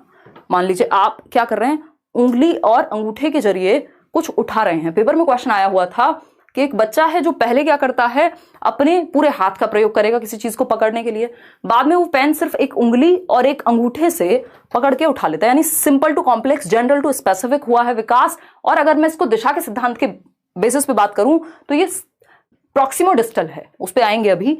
तो ये क्या हुआ, आपका ग्रॉस टू फाइन जाता है, ये बात हमें पता है। पहले ग्रॉस मोटर स्किल्स डेवलप होती हैं। फाइन मोटर स्किल्स के लिए आपने देखा होगा बच्चों के लिए आजकल क्ले मिट्टी आती है, क्ले का प्रयोग किया जाता है। वो बच्चे शेप बना रहे हैं, उससे कोई घर बना रहा है, कोई टब बनाएगा छोटा सा, इतना सा दिखने वाला। क्ले का प्रयोग करके क्या होता है, हमारी फाइन मोटर स्किल्स डेवलप होती हैं। या डिफरेंट तरीके हैं फाइन मोटर स्किल्स को डेवलप कराने के। ग्रॉस मोटर में तो आप दौड़ना भागना बेसिक एक्टिविटीज करते हैं, तो उंगली और अंगूठे के जरिए कुछ उठाना किसका एग्जाम्पल हुआ, फाइन मोटर स्किल्स का। रेत में पैरों की उंगलियां घुमाना, ऐसे रेत में डाल के आप गोवा में बैठे हुए हैं बीच पे, ठीक। ड्राइंग अगर हम बात करें तो ड्रॉ कर रहे हैं, अगर आप कुछ ड्राइंग करेंगे तो बहुत ही सूक्ष्म समन्वय चाहिए, कोऑर्डिनेशन चाहिए आपकी फिंगर्स की मसल्स में, अदरवाइज थोड़ा सा भी इधर उधर बनाएंगे कुछ का कुछ बन जाएगा। पेंट कर रहे हैं आप, पेंटिंग बना रहे हैं किसी की, है ना, मोनालिसा मत बनाइएगा। फिर आएंगे राइटिंग पे, क्योंकि वो कोई और बना चुका होगा। राइटिंग यानी जब आप लिखते हैं तभी आप देखते हैं बच्चा चलना फिरना पहले शुरू कर देता है और बाद में वो पेन पकड़ना या लिखना सीखता है, ड्राइंग करना सीखता है। क्यों? क्योंकि ग्रॉस टू फाइन जाता है, स्थूल गतिक से सूक्ष्म गतिक कौशल की तरफ जाएगा विकास। काजल लगाना, ये आप सभी का बहुत ही फेवरेट उदाहरण है। और आप सभी का किस लिए कह रही हूँ, क्योंकि हमारे जो 60% लर्नर्स हैं वो फीमेल्स हैं, ठीक। तो ये जो काजल लगाना है, आई लाइनर लगाना है, ये क्या है, फाइन मोटर स्किल्स है। जिन लोगों को शौक होगा, मैं तो खुद से नहीं लगा पाऊंगी, एक आध बार जीवन में शायद लगाया होगा शादी वादी में जाने पे, वो भी आसपास के जो पीयर प्रेशर में, है ना, सिस्टर हैं, फ्रेंड्स हैं, तो वो उन्हीं का काम होता है। और वो बहुत ही, मुझे इतनी डांट पड़ी है कि मैंने ये एग्जाम्पल में डाल दिया है, स्पेशली दीदी से। अब वो क्या होता है, मुझे बिल्कुल रत्ती भर की आदत नहीं है, तो वो कहीं आंखें मत झपका लियो बस, और बहुत ही पूरे ध्यान से चल रहा है, हल्का सा भी इधर उधर हुआ तो आप कुछ और बन जाएंगे, है ना। तो काजल लगाना या आईलाइनर लगाना क्या किसका उदाहरण है, या सिलाई करना, बुनाई करना, कढ़ाई करना, ये किसका उदाहरण है, फाइन मोटर स्किल्स का उदाहरण है, ठीक। अब ये तो आपको याद रहेगा एटलीस्ट, क्लियर है। देखिएगा, तो ये एक बेसिक सी बात हुई। तो हम देख रहे हैं कि जो राइटिंग है, ड्राइंग है, पेंटिंग है, जो भी हाथ और आंख की मसल्स का प्रयोग करके, हम छोटी मसल्स का प्रयोग करके जो भी काम कर रहे हैं, वो फाइन मोटर स्किल्स का उदाहरण है। निटिंग, वही बुनाई, कढ़ाई बुनाई, सब इसी में आ जाएगा। अब आते हैं कॉग्निटिव डेवलपमेंट पे। ये हमने शारीरिक विकास पढ़ा है अभी इतनी देर में, जिसको हम फिजिकल डेवलपमेंट करें, शरीर का दौड़ना भागना, ये सारी चीजें। और हाँ, कह सकते हैं एस के के वोम टू मैचुरेशन तक हम कह सकते हैं। देखिएगा ग्रोथ की अगर बात करें, कॉग्निटिव डेवलपमेंट दूसरा प्रकार पीसीएसई, याद रखिए पीसीएसई में हम पी डिस्कस कर चुके हैं, फिजिकल डेवलपमेंट, जिसमें हमने मोटर डेवलपमेंट डिस्कस किया, जिसमें आपका ग्रॉस और फाइन मोटर स्किल्स पढ़ा हमने। अब हम कॉग्निटिव डेवलपमेंट पढ़ेंगे, इसी सीक्वेंस में पढ़ेंगे बिल्कुल। संज्ञानात्मक विकास कहते हैं इसको हिंदी में। ज्ञान आप सभी समझते हैं, और संज्ञान मतलब आपकी जितनी भी क्षमताएं हैं जिनके द्वारा ज्ञान बनाया जाएगा। तो संज्ञानात्मक विकास, हमारी समझ का विकास, हमारी थिंकिंग, कहीं लिख लीजिएगा अगर हो सके तो, जितनी भी आपकी मेंटल स्किल्स हैं, मानसिक क्षमताओं का विकास। मानसिक क्षमताएं दिमाग से क्या करते हैं आप? थिंकिंग करते हैं, रीजनिंग करते हैं, तर्क। कई लोग कहेंगे हम तो दिमाग से कुछ करते ही नहीं, कहीं खर्च हो गया तो, है रीजनिंग। डिसीजन मेकिंग आप इससे करेंगे। इमेजिनेशन, कल्पनाशीलता भी आप इसी से करते हैं। बैठे हैं कहां? भारत में, और सोच रहे हैं रशिया के बारे में। ये क्या हुआ? इमेजिनेशन है। तो संज्ञानात्मक और भी दुनिया भर की चीजें हैं। मेमोरी, आपकी स्मृति जो है, आपका परसेप्शन। परसेप्शन क्या है? हमारे 5 सेंसेस जब चीजों, दुनिया की इंफॉर्मेशन हमारे ब्रेन तक पहुंचाते हैं, सुन करके, टच करके, फील करके, वो एक परसेप्शन क्रिएट करते हैं। बोला जाता है ना, first impression is the last impression. वो परसेप्शन की कहानी है कि लगभग 6 सेकंड के अंदर अंदर हम पहला इंप्रेशन क्रिएट कर लेते हैं किसी के बारे में, या परसेप्शन अगर हम कहें तो। Thinking, reasoning, memory, imagination, perception, attention, memory, decision making, problem solving, जितनी भी चीजें दिमाग से होती हैं वो सब यही आएंगी।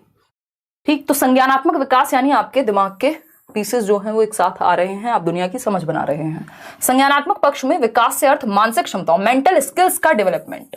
To the point question DSSB से लेके CTET से लेके हर जगह आता है, और इसी के बारे में पियाजे ने अपनी थियरी दी है, वाइगोस्की ने अपनी थियरी दी है, ब्रूनर ने अपनी थियरी दी है। इनको हम कल पढ़ने वाले पियाजे को। आज हम इंटेलिजेंस की जितनी भी थियरीज हैं उनको कर लेंगे, और भी कुछ कुछ चीजें हैं। तो मेंटल स्किल्स यानी मानसिक क्षमताओं का विकसित होना। संज्ञान का अर्थ दिमाग से, इंटेलेक्चुअल डेवलपमेंट भी कह देते हैं कई लोग इसको, जैसे सोचना यानी थिंकिंग, तर्क करना यानी रीजनिंग, कल्पना यानी इमेजिनेशन, मेमोरी यानी मेमोरी ही होती है स्मृति। भाषा विकास भी इसी से जुड़ा हुआ है, याद रखिएगा। लैंग्वेज डेवलपमेंट किससे जुड़ा हुआ है? इसी से जुड़ा हुआ है, संज्ञान से ही। भाषा कहां से? दिमाग से बोल रहे हो ना, हाथों में तो भाषा नहीं होगी, बोलने वाली तो एटलीस्ट नहीं ही होगी। तो लैंग्वेज का डेवलपमेंट कॉग्निशन से जुड़ा हुआ है। ठीक, अब ब्रेन के भी 2 हेमिस्फेयर होते हैं, 2 हिस्से हैं अगर हम देखें। एक है लेफ्ट ब्रेन और दूसरा है राइट ब्रेन। ठीक है, एक है लेफ्ट ब्रेन यानी दायां भाग और बायां भाग। ठीक, अब राइट और लेफ्ट भी हिंदी में लिखूं, बायां और दायां। ठीक, तो अगर हम बात करें, दायां बोलते हैं भैया राइट को, ठीक है, ये ठीक कर लेना यहां। ठीक है, पता चले कई लोग आए हाँ ये भी गलत लिख दिया, हाँ। ठीक है, तो अगर हम बात करें तो बाएं और दाएं की जब हम बात कर रहे हैं यहां, देखिएगा ये कौन रो रहा है? मेरे रोने वाले लोगों से बहुत दुखी हैं हम। क्यों रोते रहते हो? हाँ तो ठीक है ना आदि, जिससे जहां समझ में आए वो सारे टीचर्स बेस्ट हैं यार। कुछ भी सीखो, कहीं से भी सीखो, जो समझ में आ रहा है, क्या बुराई है उसमें? है रोने की क्या बात है इसमें? रो के क्यों बता रहे हो ये बात? देखिएगा, अगर हम बात करते हैं किस चीज की, हमने 4 प्रकार पढ़े थे डेवलपमेंट के। ठीक है, फिजिकल से जुड़ा हुआ था मोटर डेवलपमेंट, कॉग्निटिव से जुड़ा हुआ है लैंग्वेज डेवलपमेंट यानी संज्ञान से भाषा जुड़ी हुई है, भाषा का विकास। सोशल से जुड़ा हुआ है मॉरल डेवलपमेंट यानी नैतिक विकास। इमोशनल तो अपने आप में है ही, वैसे तो सोशियो इमोशनल भी कह दिया जाता है। अगर आप KVS में जाएंगे तो वहां 3 ही पक्ष में काम खत्म हो जाता है, वो PCSE उसी के साथ जुड़ा हुआ रहता है, यानी सोशल से ही जुड़ा हुआ है इमोशनल डेवलपमेंट भी। ठीक है, तो ये 4 मुख्य प्रकार हैं। क्लियर है इतनी बात, या कोई दिक्कत, परेशानी, दर्द, समस्या हो रही है इस बात को समझने में? शारीरिक विकास से गत्यात्मक विकास, संज्ञानात्मक विकास से भाषिक विकास, सोशल डेवलपमेंट से यानी सामाजिक से मॉरल्स की क्यों जरूरत पड़ रही है? सही और गलत के सिद्धांतों की जरूरत क्यों पड़ रही है? क्योंकि समाज है। अगर आप अकेले जंगल में रह रहे होते, कोई सोसाइटी नहीं, कोई मॉरल्स नहीं, सब सही है सब गलत है, किसको फर्क पड़ रहा है? ठीक है ना, जानवरों में तो नहीं होता होगा सच मॉरल डेवलपमेंट की, उनको नैतिक शिक्षा दी जाती होगी, है ना, ऐसा नहीं होता ना। तो इमोशनल यानी सामूहिक विकास। क्लियर है बात? अब राइट ब्रेन के 2 हिस्सों में हमने ब्रेन को डिवाइड कर लिया, ब्रेन के 2 हेमिस्फेयर बना लिए। उसमें एक है लेफ्ट ब्रेन और दूसरा है राइट ब्रेन। ठीक, बायां और दायां भाग। लेफ्ट ब्रेन लॉजिकल होता है, L for logic, L for left, यानी तर्कपूर्ण जो आपका मस्तिष्क का हिस्सा है वो है लेफ्ट ब्रेन। अगर चॉम्स्की के अकॉर्डिंग LAD होगा, लैंग्वेज एक्विजिशन डिवाइस होगा, जिसको हम भाषा अर्जन यंत्र कहते हैं। जब हम लैंग्वेज चैप्टर पढ़ेंगे उसमें अच्छे से करेंगे ये चीज। तो भाषा अर्जन यंत्र अगर कहीं होता होगा, हालांकि वो हाइपोथेटिकल है, तो वो लेफ्ट ब्रेन में ही पाया जाएगा। उसका रीजन क्या हुआ? क्योंकि लॉजिक जो है, भाषा जो है, साइंस, गणित, लैंग्वेज, ये सब आपके लेफ्ट ब्रेन में होता है। अपना लेफ्ट ब्रेन देख लीजिएगा, ठीक है कि नहीं, ठीक है ना। तो लेफ्ट ब्रेन लॉजिक से संबंधित है। जिनका गणित अच्छा है, जिनकी लैंग्वेज अच्छी है, जिनका साइंस पे पकड़ अच्छी है, जितने भी लॉजिक वाले विषय हैं, चाहे वो फिलॉसफी ही क्यों ना हो, वो सब लेफ्ट ब्रेन में आएंगे। राइट ब्रेन क्या है? क्रिएटिविटी यानी रचनात्मकता से जुड़ा हुआ है, जैसे कि ड्राइंग, पेंटिंग, म्यूजिक, डांस, जितनी भी क्रिएटिव एक्टिविटीज हैं। और जब बचपन में हमारी कोशिश तो ये रहनी चाहिए कि हम दोनों ही तरह के ब्रेन पे फोकस करें, बट राइट ब्रेन पे स्पेशली हम फोकस कर पाए, यदि क्रिएटिविटी को भी और एनहेंस कर पाए। कई स्कूल्स भी हैं जो एजुकेशन देते हैं, राइट ब्रेन क्लासेस दी जाती हैं वहां बचपन में ही, ताकि बच्चे की क्रिएटिविटी बेहतर हो। बाकी लॉजिक के लिए तो हम पढ़ते ही हैं। चलिए आगे बढ़ते हैं, सोशल डेवलपमेंट पे चलते हैं, सामाजिक विकास। अब मुझे एसी ऑन ही करना पड़ेगा, मैंने शर्ट इसलिए पहनी थी ताकि एसी ना चलाना पड़े, क्योंकि सर्दी का मौसम है और तबीयत खराब होने के चांसेस बढ़ जाते हैं। फिर देखिएगा, फटाफट से बताइएगा, सोशल डेवलपमेंट। आप सभी जैसे 32,000 लोग मान लीजिए यहाँ जुड़े हुए हैं, तो समाज बन गया ये अपने आप में एक छोटा सा। तो यहाँ के भी कुछ रूल होंगे, कुछ नियम, कायदे, कानून होंगे कि भैया चैट में ऐसे बिहेव करना एक ठीक बात होती है। अगर आप गलत बिहेव करेंगे, आपको 4 लोग खुद ही बोल देंगे, है ना। हाँ, बहुत बढ़िया अक्षय। तो अगर हम बात करें यहाँ पर किस चीज की, कि जो समाज जहां पे भी 4 लोग हैं वहां एक समाज है, और वहां एक क्लियर डिमार्केशन है, यानी प्रदर्शन है कि क्या चीजें करना वांछित होता है, डिजायरेबल होता है, कौन सी चीजें अवांछित होती हैं, या हम कहें अनडिजायरेबल हैं, रेस्ट्रिक्टेड हैं। तो समाज के अपने कुछ नियम, कायदे, कानून, तौर तरीके हैं, और कैसे आप समाज में रहना सीखते हैं, यही सामाजिक विकास है। बहुत महत्वपूर्ण है। हर जगह पे क्वेश्चन मिलेगा आपको सामाजिक विकास से। कोई पेपर देने चले जाइए आप पूरे देश में, जिसमें भी टीचिंग एग्जाम की बात हो, ऐसा नहीं है आप दे रहे हैं कहीं गणित का पेपर, आप एसएससी सीजीएल में चले गए और वहां मैथ्स लिख रहे हैं, कह रहे जी सोशलाइजेशन का तो क्वेश्चन नहीं आया, है ना। वो वाली बात नहीं करनी है, लॉजिकल।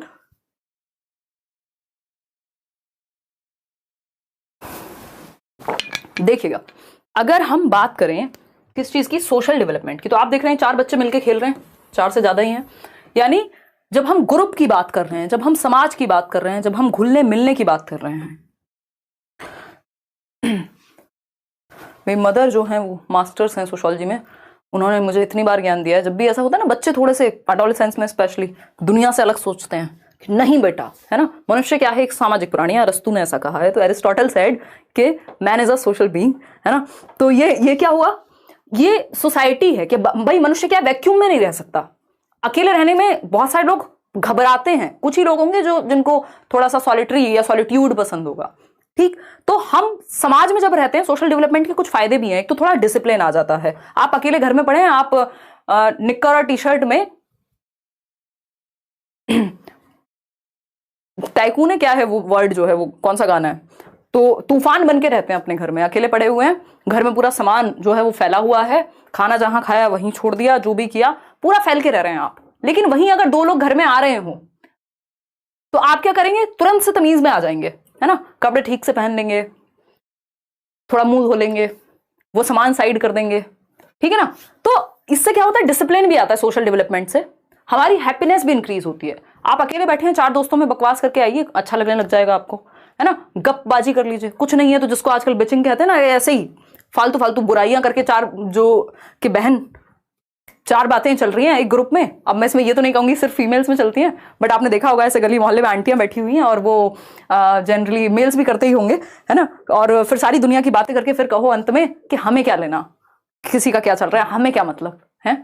ऐसे शादी में खाना खाते हुए सारी दुनिया की बात कर लो, पूरा देश डिस्कस कर लो, और बाद में कहो कि हमें क्या लेना देना, हम क्यों किसी के बारे में बात करें, है ना। ये सोशल डेवलपमेंट है। लोगों की हैप्पीनेस इंडेक्स बेहतर होता है, हालांकि इसको अच्छा नहीं कहेंगे, बट ये क्या हुआ, हैप्पीनेस आपकी बेहतर होती है सोशल डेवलपमेंट यदि हो, या सोसाइटी में जब व्यक्ति रहता है। तो man is a social being, मनुष्य एक सामाजिक प्राणी है, उसको समाज में अच्छा लगता है, ग्रुप में अच्छा लगता है, सेंस ऑफ बिलोंगिंगनेस आती है, और क्या है, डिसिप्लिन आता है। आप जैसे आप 4 लोगों में बात करते हैं, वैसे आप अकेले में या 2 दोस्तों में बात नहीं करते। तो समाज की वजह से डिसिप्लिन भी कई बार हमारे अंदर आता है, और हैप्पीनेस भी हमारी इंक्रीज होती है। बहुत सारे इसके अलग अलग रीजंस हैं। तो समाज के अंतर्गत निहित नियमों का अनुपालन, और आंख बंद करके अनुपालन नहीं है कि जो समाज में चल रहा है हर बात को मान लेना सोशल डेवलपमेंट नहीं है, फिर तो चेंज नहीं आ पाएगा।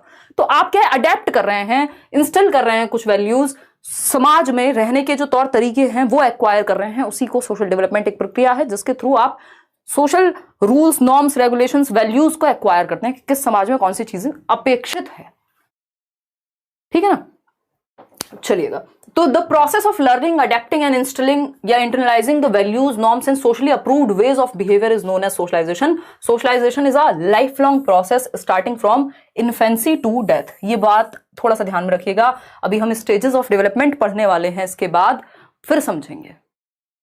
ठीक है, अगर हम बात करें इन्फेंसी की, तो शैशवा अवस्था जब हम कह रहे हैं, इन्फेंसी टू डेथ की बात कर रहे हैं, हम मृत्यु की बात कर रहे हैं. ठीक, ये गर्भ से शुरू नहीं हो रहा, ये वूम टू टूम्ब नहीं है, जन्म से शुरू होता है. बच्चा पैदा हुआ, दादी नानी चाची जो भी आसपास हैं, जो भी लोग मिलने आ रहे हैं उससे बातें कर रहे हैं, अरे अरे कितना प्यारा है. अब उसको समझ में नहीं आ रहा, लेकिन सोशलाइजेशन वहीं से शुरू हो गया. तो इन्फेंसी से या जन्म से ही शुरू हो जाता है कहीं ना कहीं, और डेथ तक चलता है. आप नए नए समाज में, समाज बदलता रहता है समय के साथ, और आप नए नए नियम कायदे कानून तौर तरीके सीखते जाते हैं. सही है कि नहीं है, ये बता दीजिए बस, है ना. बिल्कुल. तो इन्फेंसी से डेथ तक चलेगा, और अलग अलग स्टेज में अलग अलग चीजें आप सीखते रहते हैं. एक क्वेश्चन आता है कि व्यक्ति जो है वो एक एक्टिव मेंबर कब बनेगा ग्रुप का, तो वो एडोलेसेंस है, यानी 12 से 18 वर्ष. और अगर हम कहें वो ग्रुप में जाना या शुरू कब करता है एक्टिवली पार्टिसिपेट करना, तो वो होती है अर्ली चाइल्डहुड. तो दोनों चीजों में अंतर है, हालांकि हम आएंगे आगे समझेंगे. अब आता है इमोशनल डेवलपमेंट, आखिरी प्रकार है, फिर हम कुछ और पढ़ेंगे. इमोशनल यानी संवेग, सामवेगिक विकास. एक व्यक्ति है रेथस, वो कहते हैं इमोशंस कलर आर लाइव्स, यानी जो इमोशंस हैं, जो संवेग हैं, वो हमारे जीवन में रंग भरते हैं. मान लीजिए आप में कोई इमोशंस है ही नहीं, यानी इमोशन ही नहीं है, कोई सिंगल इमोशन नहीं है, आप एक रोबोट हो जाएंगे, है ना. चिट्टी में भी इमोशंस आ गए थे, तब जाके मजा आया था मूवी देखने में. अगर उसमें इमोशंस ही ना होते तो फिर तो मूवी ऐसी ही चलती रहती, बिल्कुल कलरलेस, है ना, क्या ही फर्क पड़ रहा था फिर. लेकिन संवेग जो है वो रंग भरते हैं जीवन में. अब आप देख रहे हैं बच्चा पहले दिन रो रहा है, बाद में नहीं रोएगा. ठीक है, तो ये क्या है, इमोशनल डेवलपमेंट है. हमारे अंदर इमोशंस हैं और उनका डेवलपमेंट, उनको बेहतर करना. रेथस के अनुसार ये बात हम कर चुके हैं. Emotional development is about knowing and managing your own emotions, यानी आप अपने इमोशंस के प्रति अवेयर हैं कि नहीं, आप जागरूक हैं कि नहीं, आपको महसूस कैसा हो रहा है आपको यही नहीं पता, है ना. और मैनेज करना उनको जानते हैं कि नहीं. हर जगह तो आप नहीं रो सकते ना, तो ये क्या हुआ, या रो भी सकते हो तो चलो, रोना कोई बुरी बात नहीं है, बट आप इमोशंस मैनेज करना सीख लेते हैं सिचुएशन में. यही इमोशनल डेवलपमेंट है, यही इमोशनल डेवलपमेंट है.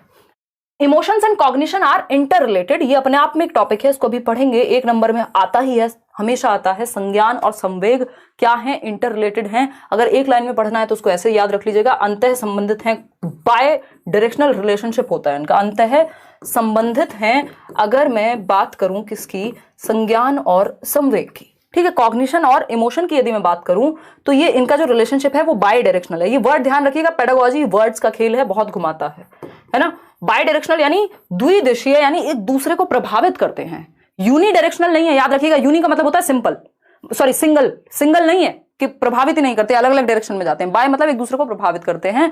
जो आपका दिमाग है, आपका संज्ञानात्मक विकास है, आपका सोचना समझना सीखना जानना, और आपके इमोशंस जो हैं, जो आप फील कर रहे हैं, वो एक दूसरे को प्रभावित करते हैं. आपकी थिंकिंग भी प्रभावित होती है. यदि आप बहुत ज्यादा इमोशनल होते हैं, कहा जाता है, तो आप बह जाते हैं. तो उस बहने के टाइम पे खुद को कंट्रोल करना.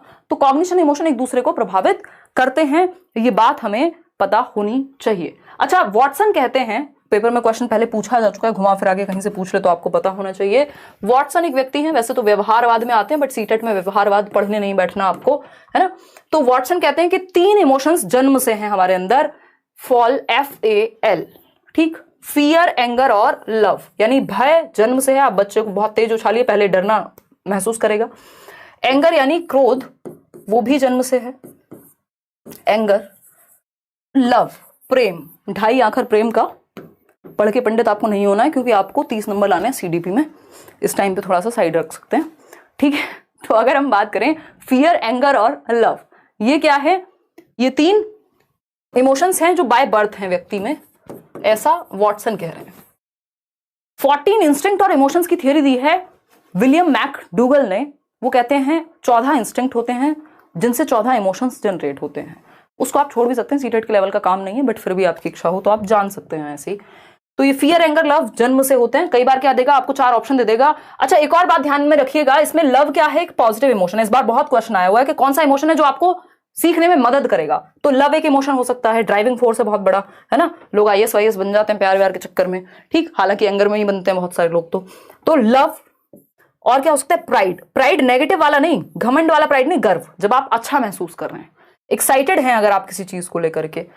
बोर्डम क्या हो गया, एक नेगेटिव इमोशन हो गया। इस बार बहुत सारे क्वेश्चन है पेपर में, अगर आप बोर्डम महसूस कर रहा है बच्चा तो भाई सीख नहीं पाएगा, क्योंकि इमोशन और कॉग्निशन जो सीखना है क्लासरूम में वो आपके इमोशन से भी तो प्रभावित होगा, आपको बच्चे के दिल से भी तो जुड़ना पड़ेगा, ठीक है ना।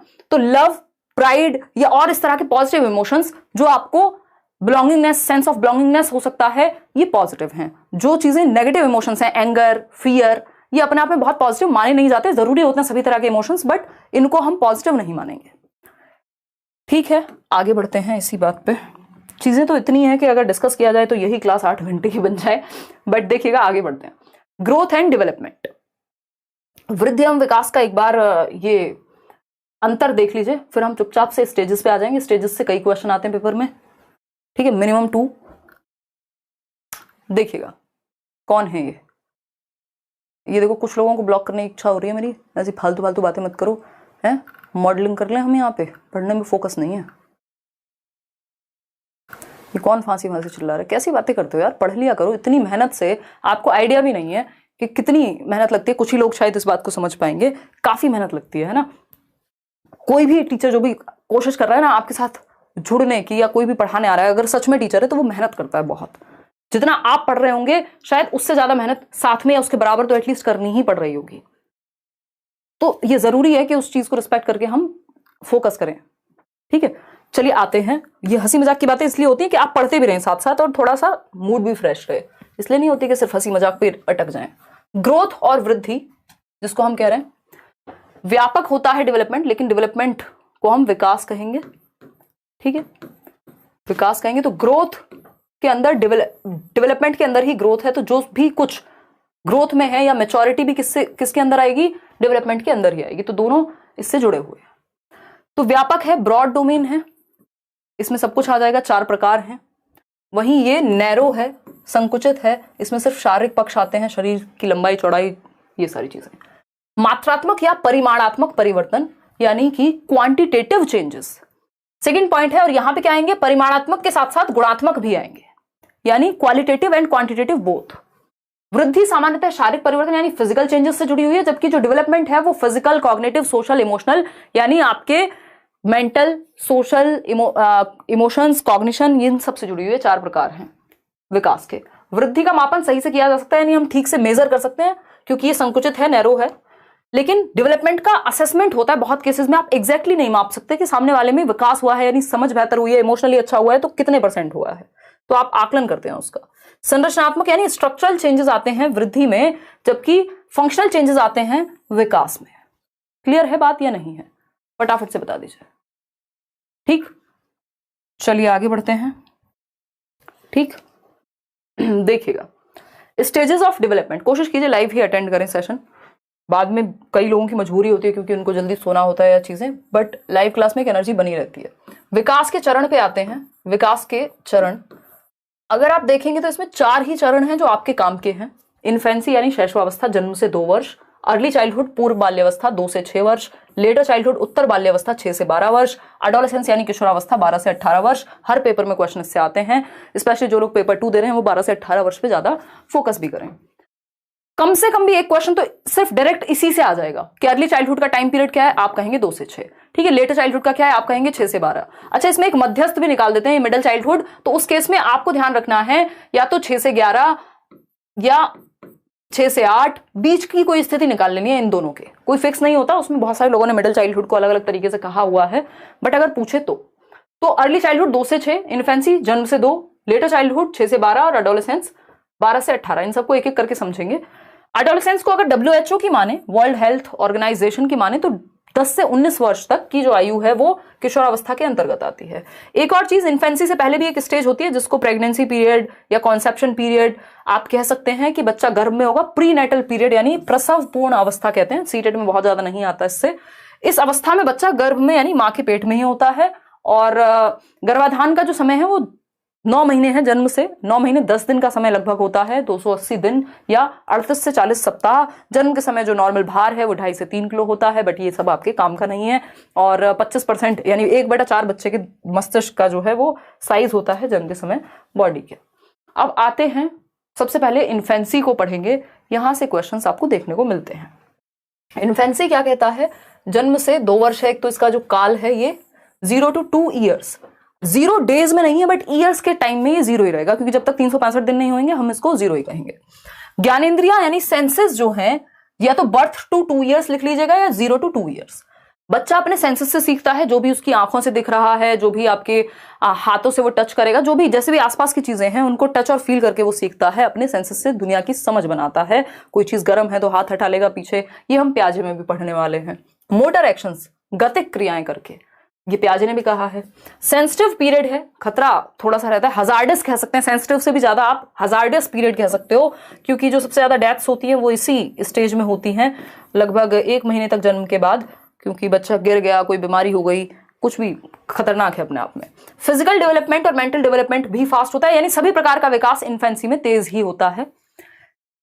अगर हम बात करें अर्ली चाइल्डहुड में और तेज हो जाता है अर्ली चाइल्डहुड। अब आते हैं अर्ली चाइल्डहुड पे, ये क्या है भाई? अर्ली चाइल्डहुड है पूर्व बाल्यावस्था, यानी चाइल्डहुड से पहले। चाइल्डहुड को 2 भागों में बांट दिया है, अर्ली और लेटर, तो इसको हम 2 से 6 वर्ष कहते हैं। 2 से 6 वर्ष का समय हम कहते हैं अर्ली चाइल्डहुड को, लिखा भी हुआ है वहां।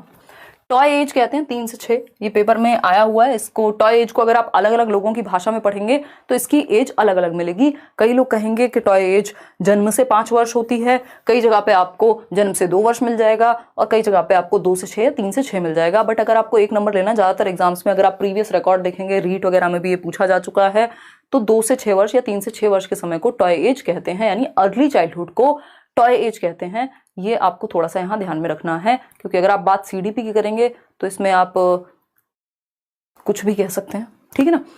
तो खिलौना आयु यानी टॉय एज, प्ले एज भी इसी को कहते हैं। एरिक एरिक्सन भी यही कह रहे हैं कि ये क्या है? प्ले एज है, ठीक, प्ले एज है। एरिक एरिक्सन ये कह रहे हैं। एरिक्सन वो व्यक्ति है जिन्होंने आइडेंटिटी क्राइसिस की बात की है, कि भाई हमारा जो पहचान का संकट है कि मैं हूं कौन, वो आता कब है, अभी उस पर करेंगे बात। तो प्ले एज भी यही है, जब बच्चा प्ले वे में जाएगा। फर्स्ट क्लास में तो 6 वर्ष के बाद ही लेके जाएंगे ना उसको, 6 वर्ष पे, इतने तो वो प्ले स्कूल्स वगैरह में खेलता है। तो 2 से 6 वर्ष। फास्टेस्ट लैंग्वेज डेवलपमेंट, ये याद रखिएगा, यहां से क्वेश्चन आता ही है, यानी भाषा का विकास सबसे तेजी से होता है, तो इसको sensitive period for language development कह सकते हैं, यहां लिखा हुआ है, या क्रिटिकल पीरियड कह सकते हैं लैंग्वेज डेवलपमेंट के लिए, फास्टेस्ट पीरियड कह सकते हैं। इसका मतलब क्या है? सेंसिटिव का मतलब है कि यहां पर सबसे तेजी से, संवेदनशीलता से भाषा का विकास हो सकता है। बच्चा बहुत तेजी से वर्ड्स को ग्रैस्प करता है एनवायरनमेंट से, भाषा को बहुत तेजी से सीखता है। अगर डोरेमोन देख रहा होगा तो डोरेमोन से सीख लेगा फटाफट से, फिर वो कहीं भी यूज करता रहेगा उसको, हर दिन नए शब्द सीखेगा, और आपको लगेगा यार ये बात इसने कहां से सीख ली। अगर आप आपस में भी कुछ बात करें तो वही बात रिपीट करेगा, फिर आपको लगेगा अगली बार से शैतान के सामने थोड़ा ध्यान से रहना है ना। तो ये क्या हुआ? ये सेंसिटिव पीरियड है, बच्चा बहुत सारे वर्ड्स पिक करता है अपने लैंग्वेज एक्विजिशन डिवाइस की वजह से। लैंग्वेज एक्विजिशन डिवाइस क्या है उस पर हम चर्चा बाद में करेंगे जब हम चॉम्स्की पढ़ेंगे। इमिटेटिव एज है, नकल करता है, बहुत हद तक सीखता है, चीजों को रिपीट करता है ना। फिजिकल डेवलपमेंट भी फास्टेस्ट होता है आफ्टर बर्थ, यानी इन्फेंसी से भी ज्यादा तेज यहाँ पे बात हो रही है। सोशलाइजेशन भी बहुत तेजी से होगा, सामाजिकरण भी, लगभग हर तरह का विकास यहाँ तेजी से होता है। तो एक तो आपको याद रखना है ये लैंग्वेज के लिए, सोशल डेवलपमेंट के लिए बहुत ही तीव्र गति से होने वाला पीरियड है, सेंसिटिव और क्रिटिकल पीरियड है। टॉय एज तो है ही, प्ले एज भी इसको हम कहते हैं। अब आते हैं उत्तर बाल्यावस्था यानी लेटर चाइल्डहुड पर। ये सारी बातें लेटर चाइल्डहुड के बारे में, यहां से भी बहुत क्वेश्चन पूछे जाते हैं। 6 से 12 वर्ष, प्याजे की माने तो ही 7 से 11 वर्ष, जिसको कॉन्क्रीट ऑपरेशनल कह दिया प्याजे ने। नाम याद रखिएगा, प्याजे के अकॉर्डिंग इसी स्टेज को हम कॉन्क्रीट ऑपरेशनल यानी मूर्त संक्रियात्मक कहते हैं। 7 से 11 वर्ष यानी यही टाइम पीरियड है, 1 साल ऊपर नीचे। अगर हम एरिक एरिक्सन की माने तो इसी टाइम को इंडस्ट्री वर्सेस इंफीरियोरिटी कहते हैं, जब बच्चा स्कूल जाना शुरू करता है, स्कूल एज, कॉम्पिटेंस उसके अंदर डेवलप होती है। स्कूल एज भी आप इसको कह सकते हैं, पहली बार वो फर्स्ट क्लास में जाएगा 6 साल का होने पे। लेटेंसी फ्रॉइड की भाषा में कहते हैं, सुषुप्ता अवस्था सिगमंड फ्रॉइड की भाषा में, कि इस टाइम पे लिबिडो जो है वो शांत हो जाएगी, स्कूल की एक्टिविटीज में लग जाएगा। ठीक, तो ये तीनों ही चीजें आपको ध्यान में रखनी है। ये स्कूल एज है 6 से 12, लेटर चाइल्डहुड जिसको गैंग एज भी कहते हैं, टोली अवस्था जिसको कहते हैं, बच्चा ग्रुप्स में रहना शुरू कर देता है। अब क्योंकि इससे पहले वो जाता तो है बट टेम्परेरी फ्रेंडशिप बनाता है। अगर आप देखेंगे 2 से 6 वर्ष में, अगर आप पूर्व बाल्यावस्था में देखेंगे, वो मान लीजिए आप उसको कहीं खाना खिलाने लगे तो 2 मिनट कोई बच्चा मिला, उससे बात कर ली, फिर अपने मम्मी पापा के साथ निकल गया, याद भी नहीं है कौन मिला था। लेकिन यहाँ पे ये लॉन्ग टर्म जो फ्रेंडशिप्स हैं वो बननी शुरू हो जाती हैं, बच्चा ग्रुप में रहना शुरू कर देगा। तो ये गैंग एज है। क्या है ये? गैंग एज है। बच्चा ग्रुप में रहना शुरू करेगा, गेम और स्पोर्ट्स में इन्वॉल्व होना शुरू कर देता है। इसके अलावा एलिमेंट्री स्कूल एज तो है ही, पहली कक्षा में जाएगा इसी उम्र में। लॉन्ग टर्म फ्रेंडशिप बननी शुरू हो जाती है। आप देखते हैं बचपन से कोई बच्चा है जो बचपन से साथ है, अगर ठीक कोई पूछ रहा है age is just a number, अभी ये कहने के लिए भी मुझे बहुत बड़ा होना पड़ेगा, अभी मैं छोटी हूँ। फिजिकल डेवलपमेंट थोड़ा सा स्लो हो जाता है, मोटर डेवलपमेंट तेज हो जाता है। यानी बच्चे में कूदने की, उछलने की, चीजों को बेहतर तरीके से करने की, स्पोर्ट्स की, इन सब की क्षमता बेहतर हो जाती है। शरीर में आपको दिखेगा हाइट बहुत तेजी से नहीं बढ़ रही, शारीरिक विकास बहुत तेजी से नहीं हो रहा, लेकिन मोटर डेवलपमेंट बहुत तेजी से हो रहा है। इसके जस्ट बाद 12 साल के बाद आप देखते हैं बच्चा अचानक से खंबा बन गया, मतलब बहुत लंबा हो गया, या एकदम से उसकी हाइट वाइट बढ़ने लगी। लेकिन इस टाइम के दौरान फिजिकल डेवलपमेंट से ज्यादा उसके अंदर मोटर डेवलपमेंट, गति का विकास जो है वो ज्यादा बेहतर आता है।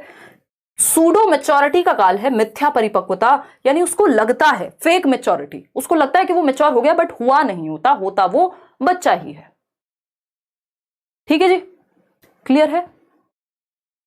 देखो शेम जो है वो नेगेटिव है, ऑफ कोर्स। अगर शेम की आप इमोशन की बात कर रहे हैं तो बिल्कुल नेगेटिव है। बच्चे को आप शेम का अनुभव ना कराएं हो सके तो, ठीक है जी, नेगेटिव है ऑफ कोर्स। तो अगर हम बात करते हैं, ये सारी बातें हम कर ही चुके हैं, अब और क्या ही बात करेंगे।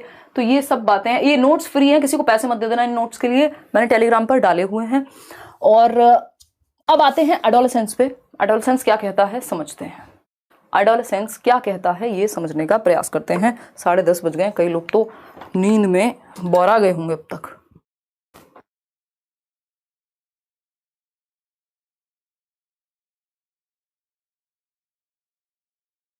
तो जिनको क्वेश्चन की बहुत ज्यादा इच्छा है ना, क्वेश्चन प्रैक्टिस करने की, 600 क्वेश्चन सिर्फ सीटेट के लिए करा चुकी हूं। एक बार आप प्लेलिस्ट खोल के देख लीजिए, 20 क्लासेस हैं आपकी सीडीपी की। ऑनलाइन पेपर जिस तरह का हुआ है उस तरह के क्वेश्चंस हैं, प्रीवियस ईयर भी हैं, और 30 क्वेश्चंस हैं एक वीडियो में, 20 सेशन है, 600 क्वेश्चन प्रैक्टिस कर लीजिए, उसके बाहर कुछ नहीं आना। देखिएगा, किशोरावस्था यानी एडोलेसेंस, ये है 12 से 18, बहुत इंपॉर्टेंट है, क्वेश्चन आता ही है हमेशा। 12 से 18 वर्ष, WHO की मानेंगे तो 10 से 19 वर्ष हो जाएगा। As per WHO 10 to 19 years of age. ठीक है, ये भी कहीं मैंने देखा था, किसी एग्जाम में पूछा हुआ है, तो इसलिए ये तो खैर मैं बहुत पहले से कराती हूँ, बट ये पूछ भी लिया है, ये मजे की बात है। ट्रांजिशनल पीरियड यानी परिवर्तन का काल, संक्रमण काल भी इसको कहते हैं, गोल्डन पीरियड, स्प्रिंग सीजन भी कह देते हैं, वसंत ऋतु। ट्रांजिशनल क्यों है ये? क्योंकि यहां ट्रांजिशन होगा। इससे पहले क्या था? चाइल्डहुड था, लेटर चाइल्डहुड की अगर हम बात करें, और इसके बाद क्या होगा? अडल्टहुड होगा, वयस्क बन जाएगा, अब उसको वोट का अधिकार हो जाएगा 21 साल का होते ही। तो अब वो बच्चे और बड़े के बीच में कहीं है, ट्रांजिशन में है, परिवर्तन में है, अभी ना वो बच्चा है ना वो बड़ा है, तो इसलिए वो कंफ्यूज भी है, उसको पता नहीं मेरी आइडेंटिटी क्या है। जरा सा कुछ बोलो घर में, कहते हैं अरे तुम तो बड़े हो गए, उतना भी नहीं पता, और फिर जरा सा कुछ और बोल दो तो कहेंगे अरे तुम तो बच्चे ही हो। ठीक है, तो स्ट्रेस एंड स्टॉर्म का काल भी इसको कहा है, तनाव, और क्योंकि एनर्जी बहुत होती है तो हम कह सकते हैं गोल्डन पीरियड है। स्ट्रेस एंड स्टॉर्म यानी तनाव और तूफान की अवस्था, स्टैनली हॉल के अनुसार। तनाव एवं तूफान का मतलब क्या है? बहुत तेजी से rapid hormonal changes, physical changes, cognitive changes, हर तरह के चेंजेस का विस्फोट होता है। अगर हम देखें, परिवर्तनों का विस्फोट है, बहुत तेजी से हार्मोनल, फिजिकल, साइकोलॉजिकल, हर तरह के चेंज बच्चे में आ रहे हैं, इसलिए आपको चिड़चिड़ा मिलेगा, गुस्सा ज्यादा आएगा, और भी बहुत सारी चीजें। ये वो टाइम है जब आप बच्चे से उसका दोस्त बनना शुरू कर दें, अदरवाइज वो अपनी दुनिया अलग बना लेगा और आपकी दुनिया अलग रह जाएगी, फिर वो आपकी सुनेगा भी नहीं। लीडरशिप स्किल्स की अगर हम बात करें तो लीडरशिप स्किल्स क्या है? आप देखते हैं कि बच्चे में उसको स्कूल का हेड बॉय, हेड गर्ल या कुछ एक ग्रुप में शामिल होना है ना। अगर लीडरशिप स्किल्स को डेवलप करना है तो ये उसके लिए भी बेस्ट टाइम है कि वो नेतृत्व का कौशल उसके अंदर विकसित हो जाए। इमोशनल स्टेबिलिटी की, लैक ऑफ इमोशनल स्टेबिलिटी, याद रखिएगा ये बहुत पूछता है, यानी सामवेगिक जो एक स्टेबिलिटी होती है। जैसे आज आपको कोई कहे अरे ये हो गया वो हो गया, अरे तुम्हारे एक्स ने शादी कर ली, हाँ ठीक है कर ली तो क्या करें, हैं कर लेनी चाहिए थी, उम्र जा रही थी, तो ये क्या हुआ? ये स्टेबिलिटी है इमोशनल। ठीक है ना, अगर आप 35 या 45 साल के हैं, उन लोगों की बात कर रही हूं मैं, ठीक है ना, 25 साल में हो सकता है फर्क पड़े इस बात से।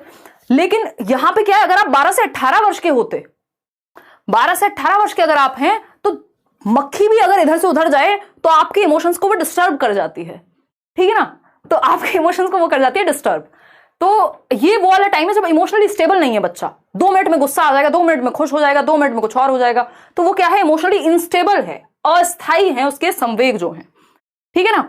अगर हम बात करें, देखो नींद खुल गई फिर से कई लोगों की, अगर हम बात करें तो ये क्या है, इमोशनल स्टेबिलिटी नहीं होती। ध्यान रखिएगा, लैक करता है, पेपर में दे देगा इमोशनल स्टेबिलिटी होती है, जबकि लैक करता है इमोशनल स्टेबिलिटी। अभी कहां से आ गई सरकार, है ना, अभी तो वो ब्रेकअप पैचअप दुनिया के किसी और दूसरे का भी होगा ब्रेकअप, उस पर भी रोलेगा, ठीक है ना। तो अगर हम बात करें तो ये इमोशनल स्टेबिलिटी की कमी है, यहाँ पे तनाव और तूफान का काल है। दूसरी भाषा में कहें तो आइडेंटिटी क्राइसिस का काल है, जिसको एरिक एरिक्सन कहते हैं। एरिक एरिक्सन के अनुसार इन्होंने एक थियरी दी है अपनी 8 स्टेजेस की, प्रॉपर लाइफ स्पैन थियरी बोलते हैं इसको, साइको सोशल डेवलपमेंट, मनो सामाजिक विकास का सिद्धांत। तो जनरली पेपर में नहीं आता है, बट इनडायरेक्टली पूछ लेता है, कोई कह रहा है हम लोग तो हमेशा जागे रहते हैं।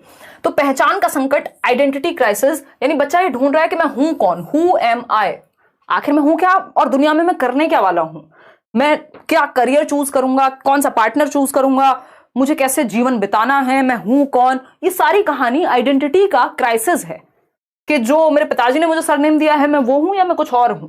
और यही कहानी एरिक्सन के साथ चल रही थी, जिन्होंने इस नाम को दिया। इनका नाम है एरिक एरिक्सन। ध्यान से देखिएगा, नाम क्या है, एरिक एरिक्सन।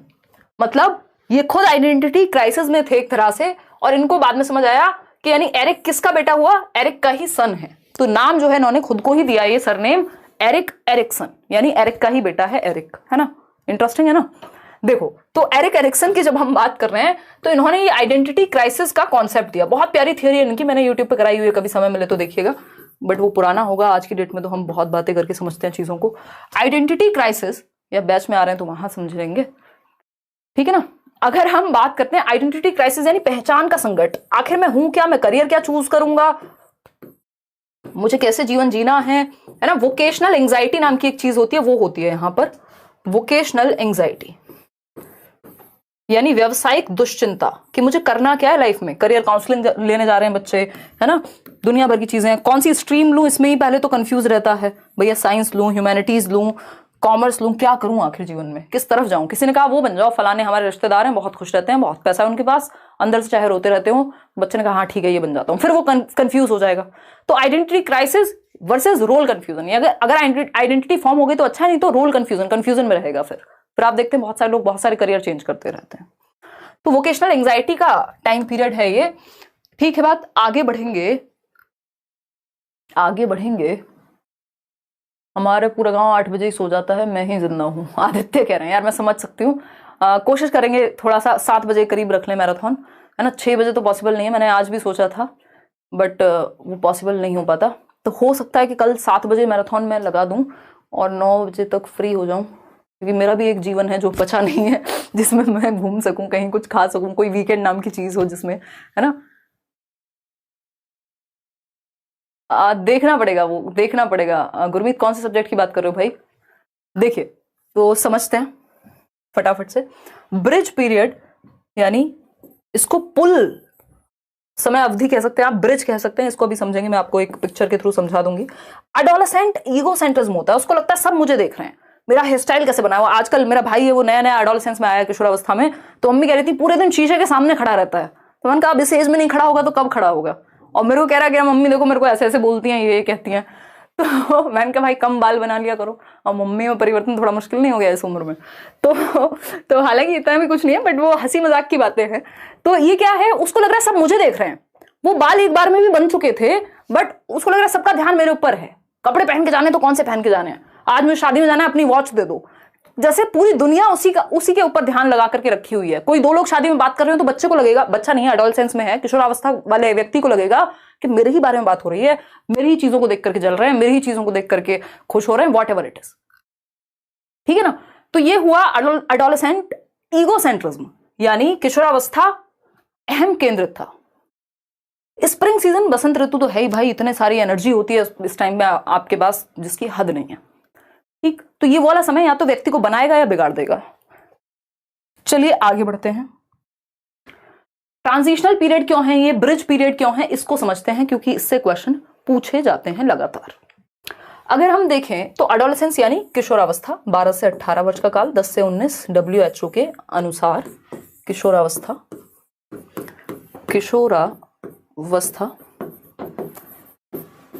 एडोलेसियर से आया है ये बेसिकली जो वर्ड है, टू ग्रो टू मेच्योरिटी, जिसका मतलब होता है अब मैं पता नहीं क्यों इतने डिटेल में जा रही हूँ, बट ठीक है, पढ़ लो यार, नुकसान नहीं होगा। एडोलेसिया से ये वर्ड आया जिसका मतलब होता है to grow to maturity, to grow to maturity, यानी परिपक्वता की ओर आप बढ़ रहे हैं, अभी हुए नहीं है परिपक्व, ठीक है। तो ये एक बात है। इधर है अडल्टहुड, यानी 21 साल के बाद या 18 साल के बाद अगर आप देखेंगे तो आप अडल्ट कहला रहे हैं, वयस्क बन जाएंगे आप। और इससे पीछे क्या है, चाइल्डहुड, लेटर चाइल्डहुड, जिसमें हम पढ़ के आए कि 12 साल से पहले पहले तक, 6 से 12 वाला जो टाइम है वो चाइल्डहुड का टाइम है। तो अडोलेसेंस बीच में कहीं फंसा हुआ है बेचारा, इसीलिए आइडेंटिटी के क्राइसिस हैं, रोने पड़ रहे हैं, ठीक है। अगर हम देखें तो ये है चाइल्डहुड यानी बाल्यावस्था, 12 वर्ष से पहले पहले बच्चा था, अब 21 के बाद 19 के बाद उसको थोड़ा अडल्ट की तरह ट्रीट करेंगे। बीच में अटका हुआ है कि यानी ब्रिज है ये, अपने आप में पुल है। किसके बीच का पुल है ये है एक ब्रिज चाइल्डहुड और अडल्टहुड के बीच का, इसीलिए इसको ब्रिज पीरियड एडोलेसेंस को कहते हैं। दूसरा नाम इसका ट्रांजिशनल यानी परिवर्तन का काल है, ट्रांजिशनल पीरियड। ट्रांजिशन हो रहा है आपका एक बच्चे से एक अडल्ट में, तो इसको ट्रांजिशनल पीरियड भी हम कहते हैं। क्लियर है बात या नहीं? क्लियर है या नहीं है, बताओ एक बार। सबको क्लियर है ये बात? चलिए आगे बढ़ते हैं। स्टैनली हॉल ने क्या कहा है इसको, तनाव एवं तूफान का काल है। एडोलेसेंट ईगो सेंटर्स मैंने आपको बता दिया। अच्छा, इसमें यार सीटेट लेवल का नहीं है, छोड़ देते हैं उस बात को। दो बेसिकली वो होते हैं आपके हार्मोन्स डिसऑर्डर होते हैं। एक बिंज डिसऑर्डर होता है जिसको बुलीमिया कहते हैं, बहुत ज्यादा खाता है बच्चा और उगल देता है एडोलेसेंस में ही। और एक होता है आपका एनोरेक्सिया नर्वोसा, बहुत कम खाती हैं लड़कियां क्योंकि उनको लगता है उनका जो वेट है वो बढ़ रहा है। ये दोनों जो डिसऑर्डर हैं वो भी एडोलेसेंस के ही डिसऑर्डर्स हैं। अब आते हैं नेक्स्ट टॉपिक जो है आपका हेरिडिटी एंड एनवायरनमेंट। इससे भी क्वेश्चन निश्चित रूप से आता है, चाहे केंद्रीय विद्यालय हो, सीटेट हो, कोई और दुनिया का पेपर हो जहां पे टीचिंग की तैयारी हो रही हो। हेरिडिटी एंड एनवायरनमेंट यानी आनुवांशिकता एवं वातावरण, ठीक है। ये क्या है, हेरिडिटी को हम कहते हैं कि ये नेचर का पार्ट है, यानी प्रकृति पोषण विवाद भी कह देते हैं। इस पे बहुत ही ज्यादा लड़ाइयां भी होती हैं मनोवैज्ञानिकों के बीच, चाइल्ड साइकोलॉजिस्ट के बीच, कि भाई नेचर ज्यादा जरूरी है या नर्चर ज्यादा जरूरी है। मनीष, एक और फालतू सवाल आपने किया और आप गए, है ना। आज आपको लग रहा है मैं मजाक के उतने मूड में हूं, कितनी सीरियस बातें चल रही हैं। हम यहाँ एरिक्सन डिस्कस कर रहे हैं, हम यहाँ ऐसे ऐसे लोगों को डिस्कस कर रहे हैं जिन्होंने दुनिया बदल दी पढ़ाई की, दुनिया मनोविज्ञान में और बच्चों के विकास में, चाइल्ड डेवलपमेंट में, सब पलट के रख दिया। और आप लगे हैं शादी कब करेंगे, हैं? मेरी शादी से दुनिया रुकी हुई है जैसे, हैं? चलो आओ फटाफट इधर आ जाओ, पढ़ लो, इतनी रात को लगे हुए हो। प्रकृति यानी नेचर, जिसको हेरिडिटी आनुवंशिकता कहते हैं। नेचर मतलब जो आपको मिल चुका है, आप इसको कह लीजिए नेचर से मिला है या आपके जीन से, जेनेटिक मेकअप से मिला है, जिसमें बदलाव संभव नहीं है, स्टैटिक है, ये स्थिर है, ऐसा नहीं हो सकता। आपकी आंखों का रंग आपको आज काला मिला है, कल आप उसको कुछ और बना लें, ठीक है ना। तो स्थिर है, फिक्स्ड है एक तरह से अगर देखा जाए। बहुत रेयर चेंजेस आते हैं, वो भी जनरेशन बाय जनरेशन। नर्चर की अगर हम बात करें तो इसको पोषण कहते हैं, कि जो नर्चर, पोषण कहां से मिलेगा, खाना पीना माहौल जो भी है वो एनवायरमेंट से मिलेगा। तो नर्चर का मतलब एनवायरमेंट यानी वातावरण हो गया, ठीक है जी बात। वातावरण एक डायनामिक फैक्टर है, परिवर्तनशील है। आज आप गांव में रहते हैं, कल आप शहर में जा सकते हैं, कल आप शहर में रहेंगे, परसों गांव में जा सकते हैं, और गांव से अमेरिका जा सकते हैं, अमेरिका से रूस, रूस से जहां चाहें घूम सकते हैं पूरी दुनिया, और फिर वापस से गांव आ सकते हैं। तो ये क्या हुआ, डायनामिज्म है, परिवर्तन है। जैसे डेवलपमेंट भी क्या, एक चेंज की प्रोसेस है, ठीक है ना। बहुत बढ़िया, ऑल द बेस्ट साक्षी और आपकी दोनों सहेलियां अर्चना और लक्ष्मी, है ना। पढ़ लो, अब आ जाओ, ऑल द बेस्ट। अरे आप लोग बढ़िया करके आओगे, इतनी मेहनत क्यों चल रही है तो। लेकिन अब आपके बस का अगर पढ़ना नहीं है टिक करके तो प्रॉब्लम है, अदरवाइज अगर जो लोग पढ़ सकते हैं, ऑफकोर्स आप लोग पढ़ ही सकते हैं, तभी रुके हुए हैं, तो फिर उस स्थिति में कुछ नहीं कर सकते। तो प्रकृति यानी हेरिडिटी यानी नेचर, इसमें परिवर्तन उतना संभव नहीं है, जेनेटिक है। वही पोषण की अगर हम बात करते हैं तो ये एनवायरमेंट यानी डायनामिक है, परिवर्तनशील है, परिवर्तन आप आसानी से एनवायरमेंट में कर सकते हैं। अब कई लोग कहते हैं हेरिडिटी ज्यादा इंपॉर्टेंट है यानी नेचर ज्यादा इंपॉर्टेंट है, कई लोग कहते हैं नर्चर ज्यादा इंपॉर्टेंट है यानी पोषण ज्यादा इंपॉर्टेंट है, एनवायरमेंट ज्यादा इंपॉर्टेंट है। देखिए, अगर हेरिडिटी नहीं होगी तो एनवायरमेंट कितना भी अच्छा दे लीजिए, मान लीजिए एक बच्चे का बिल्कुल बुद्धि लब्धि एकदम इडियट वाली है, मतलब उसका जो है मानसिक विकास बिल्कुल रिटार्डेड है, तो एनवायरमेंट बहुत अच्छा देके भी बहुत ज्यादा परिवर्तन नहीं आ जाएगा। और अगर मान लीजिए हेरिडिटी बहुत अच्छी है और एनवायरमेंट एकदम खराब मिल गया, तो जिसको साइंटिस्ट बनना था वो चोर या टेररिस्ट भी बन सकता है। तो ये क्या हुआ, दोनों ही चीजें महत्वपूर्ण हो गई, ठीक। तो हम ये कहेंगे नेचर और नर्चर की जब हम बात कर रहे हैं तो दोनों ही महत्वपूर्ण हैं। नेचर और नर्चर की डिबेट में आपको दोनों के साथ रहना है। कुछ पक्षों में नेचर ज्यादा प्रभावी हो जाता है, यानी हेरिडिटी, जैसे आपकी आंखों का रंग, आपकी बालों का रंग, आपका बॉडी टाइप, आपकी हाइट, ये सब हेरिडिटी से ज्यादा प्रभावित होती हैं। और आपका जो एजुकेशन है, न्यूट्रिशन है, ये एनवायरमेंट से, ट्रेनिंग है, वो एनवायरमेंट से ज्यादा प्रभावित होती है। तो डेवलपमेंट क्या है? प्रोडक्ट है। डेवलपमेंट क्या है? वुडवर्थ कहते हैं दोनों ही महत्वपूर्ण है विकास में, चाहे वो हेरिडिटी हो चाहे वो एनवायरमेंट हो, दोनों का गुणनफल है विकास। लेकिन याद रखिएगा गुणनफल है, एडिशन नहीं है, एडिटिव नहीं होते ये पेपर में पूछा जा चुका है और ये अलग अलग लेवल्स के तरीके से भी पूछा जाता है। एडिटिव नहीं होते, यानी योग नहीं हो सकता हेरिडिटी और एनवायरमेंट का। हेरिडिटी प्लस एनवायरमेंट बराबर डेवलपमेंट नहीं होता, ये क्रॉस लगा लीजिएगा इस चीज पे। हेरिडिटी इनटू एनवायरमेंट होगा, हेरिडिटी की गुणा होती है एनवायरमेंट के साथ, दोनों क्या करते हैं? प्रतिक्रिया करते हैं, आपस में इंटरेक्शन होता है हेरिडिटी और एनवायरमेंट का, और तब जाकर के विकास होगा। तो डेवलपमेंट बराबर हेरिडिटी इनटू एनवायरमेंट। अब इसमें ऐसा नहीं कि 50% रोल जो है हेरिडिटी का है, 50% एनवायरमेंट का है। अगर ऐसा होता तो फिर ये एडिटिव हो जाते, इनमें योग संभव था। फिर तो 50% हेरिडिटी 50% एनवायरमेंट बन गई चाय। ऐसा थोड़ी है, कॉम्प्लेक्स इंटरप्ले है, जटिल पारस्परिक क्रिया है। कुछ क्षेत्र में हेरिडिटी बहुत ज्यादा प्रभावी हो जाती है, कुछ में एनवायरमेंट ज्यादा प्रभावी हो जाता है। ठीक है ना? अगर आप एजुकेशन की बात कर रहे हैं तो फिर एनवायरमेंट मैटर ज्यादा करेगा। अगर हम हेरिडिटी की बात कर रहे हैं तो आपका जो इंटेलिजेंस का स्तर है वो हेरिडिटी से ज्यादा प्रभावित होगा। हेरिडिटी क्या है? फिक्स्ड है, स्टैटिक है, स्थायी है। एनवायरमेंट डायनेमिक और चेंजेबल है, यानी परिवर्तनशील है। Heredity can be best viewed, हम हेरिडिटी को देख सकते हैं जो एक रेंज सेट करती है। हेरिडिटी एक बेस तैयार कर देती है, केवीएस में पूछा जा चुका है। क्या है? हेरिडिटी एक बेस तैयार कर देती है, डेवलपमेंट के लिए एक आधार प्रदान कर देती है। हेरिडिटी क्या है? अब हम ये पढ़ेंगे थोड़ा सा। हेरिडिटी लोअर लिमिट और अपर लिमिट सेट कर देती है डेवलपमेंट के लिए, बीच में आप एनवायरमेंट की वजह से खेलते रहते हैं, है ना? तो एक लिमिट तय करने में या बेस देने का काम करती है हेरिडिटी। अगर आप हेरिडिटरी बिल्कुल ही ठीक स्थिति में नहीं है, मानसिक विकास आपका बिल्कुल ही जड़ बुद्धि है, तो उस स्थिति में बहुत ही मुश्किल है कि आपको कितना भी अच्छा एनवायरनमेंट देके गिफ्टेड बना दिया जाए, वो फिर पॉसिबिलिटी नहीं हो पाएगी। ठीक है, लेकिन हाँ, ज्यादातर लोगों का आईक्यू एवरेज होता है, तो इसलिए आप इसमें अपनी असफलताओं का जो ठीक रहा है वो खुद पे फोड़िएगा। ये मत कहिएगा हमें तो हेरिडिटी से अच्छी इंटेलिजेंस नहीं मिली थी। ज्यादातर दुनिया सिर्फ 2% लोग हैं जो जीनियस हैं और 2% लोग से भी कम हैं जो एकदम इडियट हैं, बाकी सब एवरेज में ही हैं। More than 50% population average IQ रखती है। आईक्यू पे आएंगे अभी। तो is actually shaped by the support and opportunities of the environment, यानी जो हेरिडिटी है उसको सपोर्ट मिलती है, एनवायरनमेंट और हेरिडिटी दोनों काम करते हैं। बेसिकली सपोर्ट देखिएगा, जो डेवलपमेंट है उसको सपोर्ट मिलता है हेरिडिटी और एनवायरनमेंट में जो अपॉर्चुनिटीज मिली हैं उससे। ठीक है, ये वही बेसिक बात जो हम 4 बार रिपीट कर चुके हैं। यार आजकल मेरी तबीयत जो है ना वो थोड़ी सी एग्जॉस्टेड हूं मैं। देखिएगा, अब आते हैं प्रिंसिपल्स ऑफ डेवलपमेंट पर। प्रिंसिपल्स ऑफ डेवलपमेंट देखिएगा, नेक्स्ट वीकेंड शायद सैटरडे संडे आपकी ऑफलाइन क्लासेस मैं रख सकती हूँ, तो दिल्ली आने के लिए तैयार रहिएगा। ठीक है जी, मैंने सोचा था 2-2.5 घंटे ही रखे हैं आज की क्लास। अभी कितना समय हुआ है हमको? अभी तो 1.5 घंटा हुआ है। बहुत बड़ा श्रद्धा। चलिए अभी पढ़ते हैं। तो प्रिंसिपल्स ऑफ डेवलपमेंट देखिएगा, प्रिंसिपल्स पढ़ेंगे, फिर उसके बाद हमारे पास है इंडिविजुअल डिफरेंसेस का टॉपिक, फिर उसके बाद है हमारे पास, चलते हैं अभी तो पढ़ते हैं, कोई दिक्कत नहीं है। पढ़ने के लिए तैयार हो ना, मतलब रुक सकते हो ना रात को, सुबह कहीं जाना तो नहीं है, संडे है आज तो। देखिएगा, संडे रात को हो जाएगा। प्रिंसिपल्स ऑफ डेवलपमेंट देखिएगा, यानी विकास के सिद्धांत देखिएगा एक बार। विकास के सिद्धांत है, यहां से भी एक क्वेश्चन आपका हर हालत में ही आता है और लगभग हर एक एग्जाम में आता है। यस, पढ़ सकते हैं अभी तो। ईवीएस के नोट्स भी मिलेंगे।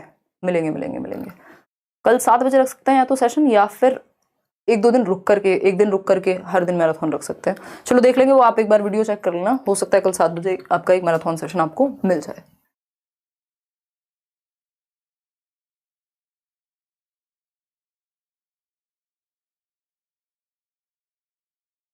चलिए बहुत बढ़िया, अभी तो जगे हुए हैं आप।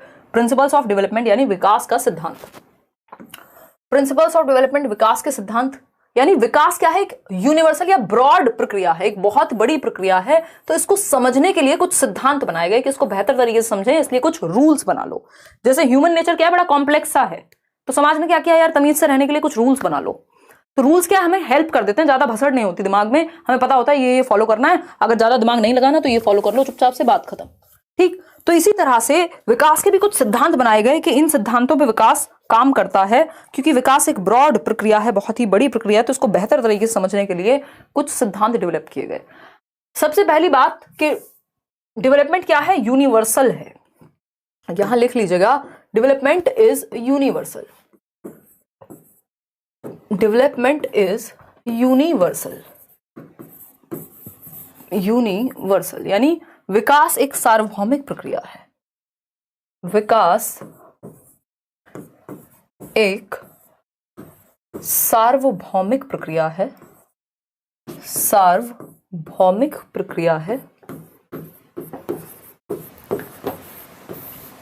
यानी पूरी दुनिया में, चाहे आप एशिया में रहते हो, यानी आप भारत के बच्चे हैं, आप पाकिस्तान के बच्चे हैं, आप श्रीलंका के बच्चे हैं, या आप अमेरिका के बच्चे हैं, आप कजाकिस्तान के बच्चे हैं, आप रशिया के बच्चे हैं, आप कनाडा में रहने वाले एक बच्चे हैं, मतलब दुनिया के सारे बच्चों में विकास की जो प्रक्रिया है वो लगभग सेम तरीके से काम करती है।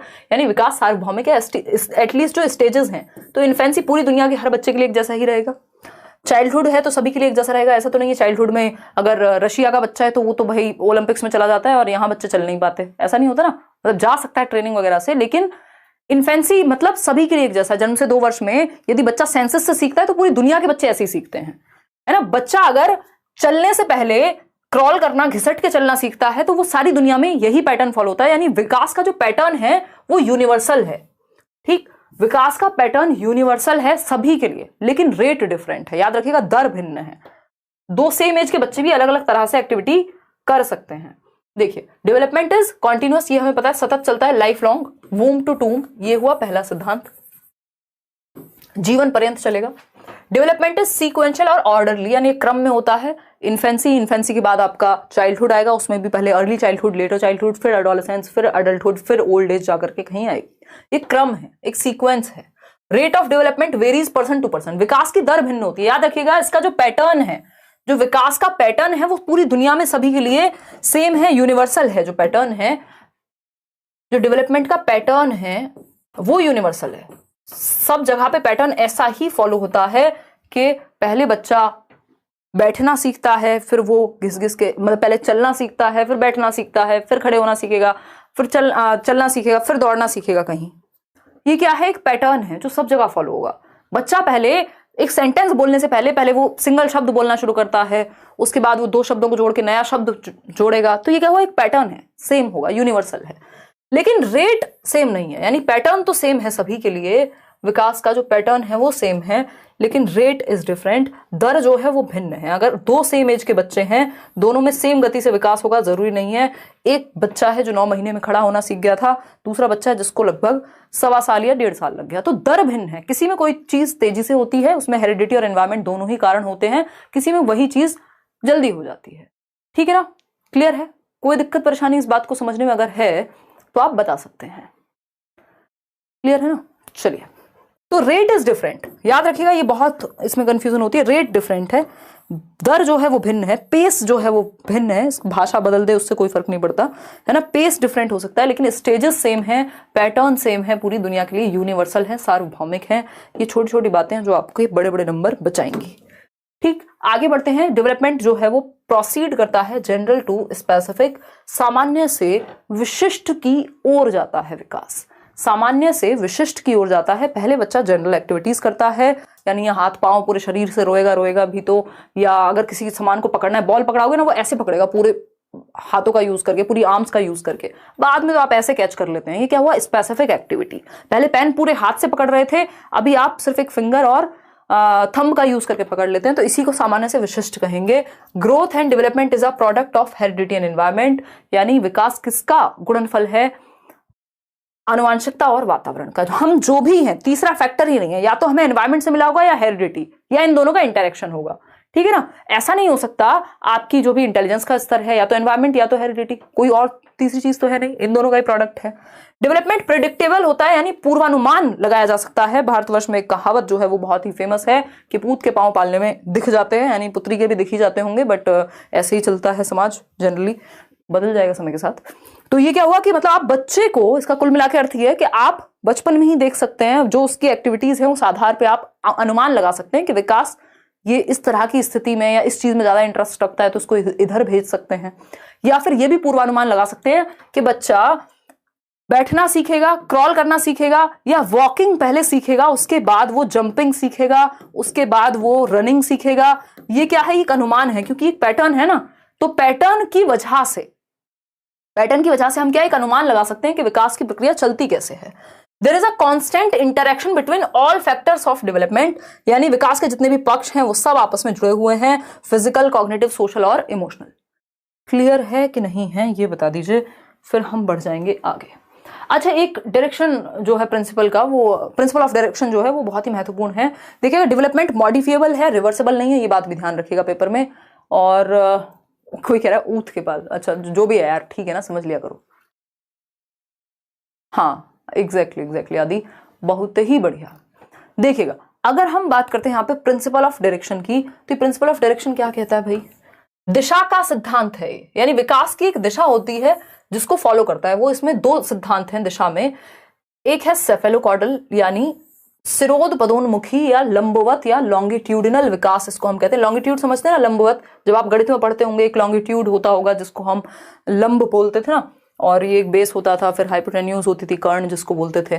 तो ये क्या है, लंबवत मतलब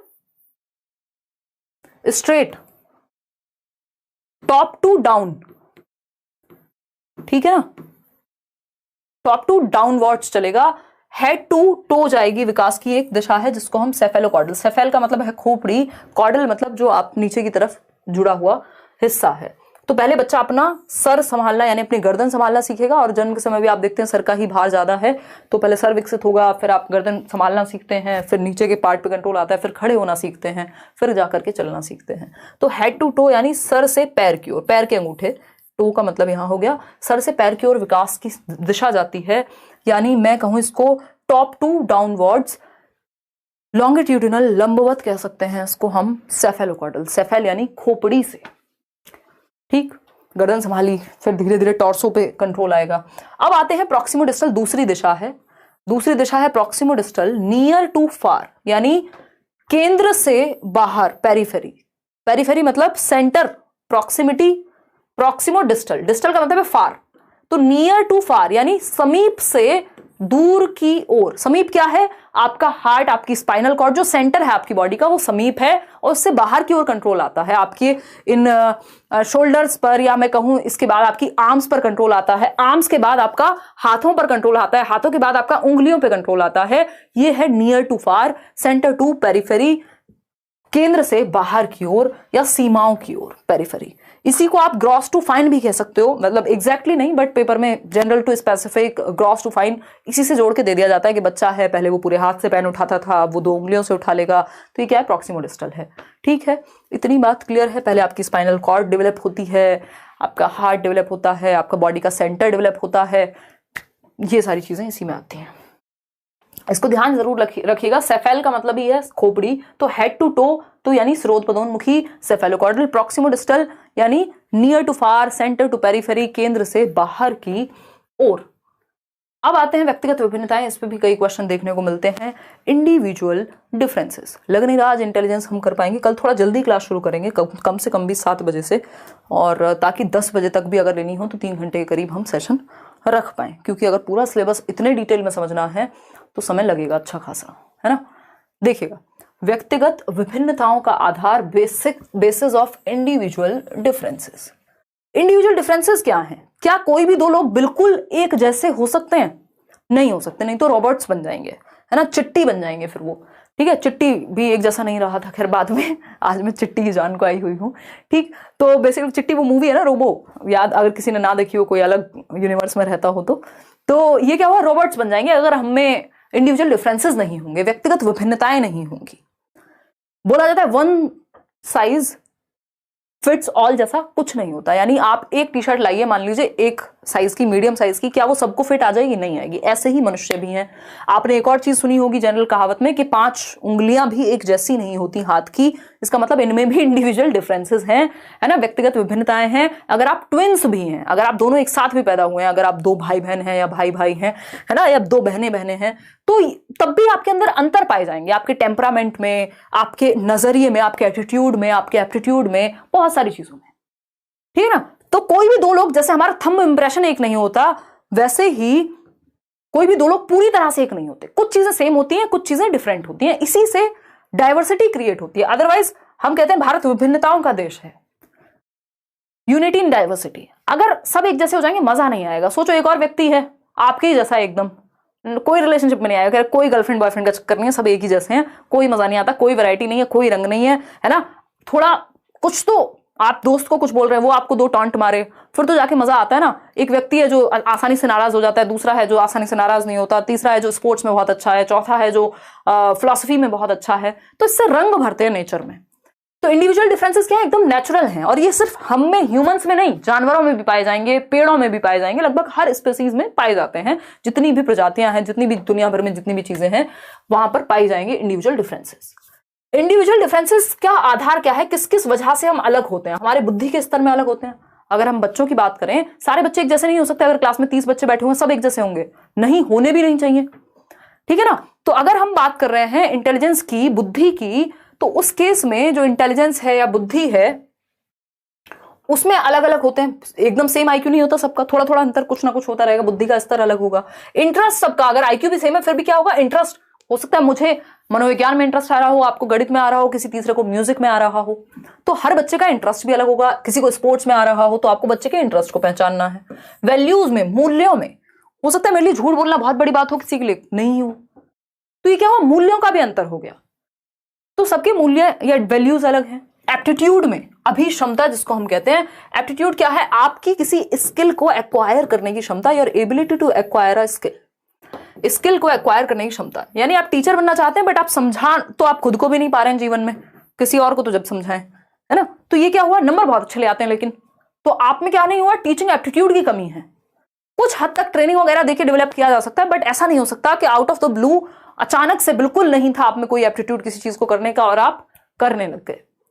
तो एप्टीट्यूड की अगर हम बात कर रहे हैं तो किसी स्किल को एक्वायर करने का एप्टीट्यूड, अगर हम देखें तो एप्टीट्यूड टेस्ट भी होते हैं बहुत सारे जो डेवलप्ड नेशंस हैं, कि आप देखना चाह रहे हैं कि आपके बच्चे में क्या एप्टीट्यूड है, किस तरफ वो बेहतर करेगा। यदि उसको ट्रेनिंग वगैरह दिलाई जाए, अगर वो स्पोर्ट्स में अच्छा है, यदि वो भाषा में अच्छा है तो उसको उस तरफ भेजें, अगर वो स्पोर्ट्स में अच्छा है तो उसको स्पोर्ट्स अकेडमी में डालें, अगर वो म्यूजिक में अच्छा है तो उसको उस तरफ लेकर के जाएं। तो आपके अंदर किसी स्किल को एक्वायर करने की क्षमता। एटीट्यूड दूसरा एक वर्ड है जिसको हम अभिवृत्ति कह देते हैं।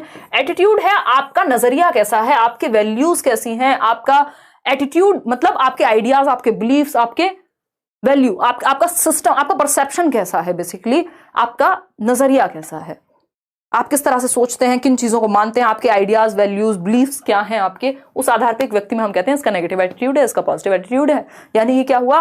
वो उसके क्या आइडियाज हैं, उसका क्या बिलीफ सिस्टम है, वो कैसे देखता है चीजों को। पर्सनैलिटी यानी व्यक्तित्व, सबकी पर्सनैलिटी भी अलग होती है, इसमें हेरिडेटरी फैक्टर्स भी होते हैं, एनवायरमेंटल फैक्टर्स भी होते हैं। हालांकि पर्सनैलिटी एक डायनेमिक फैक्टर है, ठीक है ना। नमाज रहने दो, कल 7 बजे से चालू कीजिएगा। हाँ यार, क्योंकि मैंने भी आज खाना वाना खाया नहीं है प्रॉपर, देखिएगा। और थोड़ा सा एग्जॉशन चल रहा है पिछले, मुझे जितना याद आ रहा है 2 महीने में, कम से कम भी 2 महीने से संडे की शक्ल नहीं देखी है। देखिएगा, इंडिविजुअल डिफरेंसेस यानी व्यक्तिगत विभिन्नताएं। अब इंडिविजुअल डिफरेंसेस अच्छे से पढ़ लेते हैं, फिर उसके बाद ही छुट्टी करेंगे। ये अच्छा टॉपिक है, यहाँ से क्वेश्चन आता है, ठीक है ना। केवीएस पीआरटी की फीस कम करवा दीजिए। अगर आपको बहुत ज्यादा समस्या है अनुराग, तो आप मेल डाल दीजिए, फ्री दिला देंगे। अगर बहुत ही एक्सट्रीम समस्या, आपको लगता है कि आप 1500 रुपये पे नहीं कर पाएंगे या 2000 रुपये, कितनी 2000 फीस है ना, अभी तो डिस्काउंट पे ही है 15 तारीख तक, क्योंकि 1500 का तो फॉर्म ही है और उसमें 10 टीचर पढ़ा रहे हैं अगर हम बैच की बात कर रहे हैं, और सभी अपने आप में एक्सपीरियंस लोग हैं। तो वो अपने आप में ही जिस फीस पे आपके सामने है बैच, क्योंकि पेडागोजी का बैच मैंने स्पेशली बोल भी दिया टीम को, मुश्किल से 800 से ऊपर नहीं रखेंगे उसको, जिनको सिर्फ पेडागोजी पढ़नी है। और बट इसमें 10 टीचर्स इन्वॉल्व हैं, पूरा मटेरियल होगा, टेस्ट सीरीज वैसे दुनिया भर की चीजें हो जाएंगी, बाद में ऑफलाइन चीजें भी होंगी, तो वो उनके एंड पे भी मैनेज करना इजी नहीं होता कई बार, ठीक है ना। खैर देखिएगा, समझते हैं। अगर हम बात, इसमें ईवीएस भी है क्योंकि जो ईवीएस वाले क्वेश्चन है साइंस रिलेटेड क्वेश्चंस भी उसमें आ सकते हैं, तो वो भी आपका डाला गया है। इंडिविजुअल डिफरेंसेस यानी व्यक्तिगत विभिन्नताएं, खैर बैच पे अलग से बात कर लेंगे। व्यक्तिगत विभिन्नताओं की यदि हम बात करें, व्यक्तिगत विभिन्नताएं, विभिन्नताएं यानी व्यक्तियों में भिन्नताएं होती हैं, सभी एक जैसे नहीं हो सकते, ठीक। और ये किस आधार पे होती है इनको अगर हम देखें, या तो इनहेरिटेड होती हैं, क्योंकि हेरिडिटी और एनवायरमेंट दो ही तो चीजें हैं जो हमारी पूरी दुनिया को डिफाइन कर रहे हैं। हेरिडिटी यानी इनहेरिटेड, आपने इनहेरिट कर लिया, है ना, इनहेरिट कर लिया अपने पिताजी का टेम्परामेंट, बहुत ही गुस्से वाले, थोड़ा आपके अंदर भी वो नकचड़ापन है, तो ये क्या हुआ, टेम्परामेंट।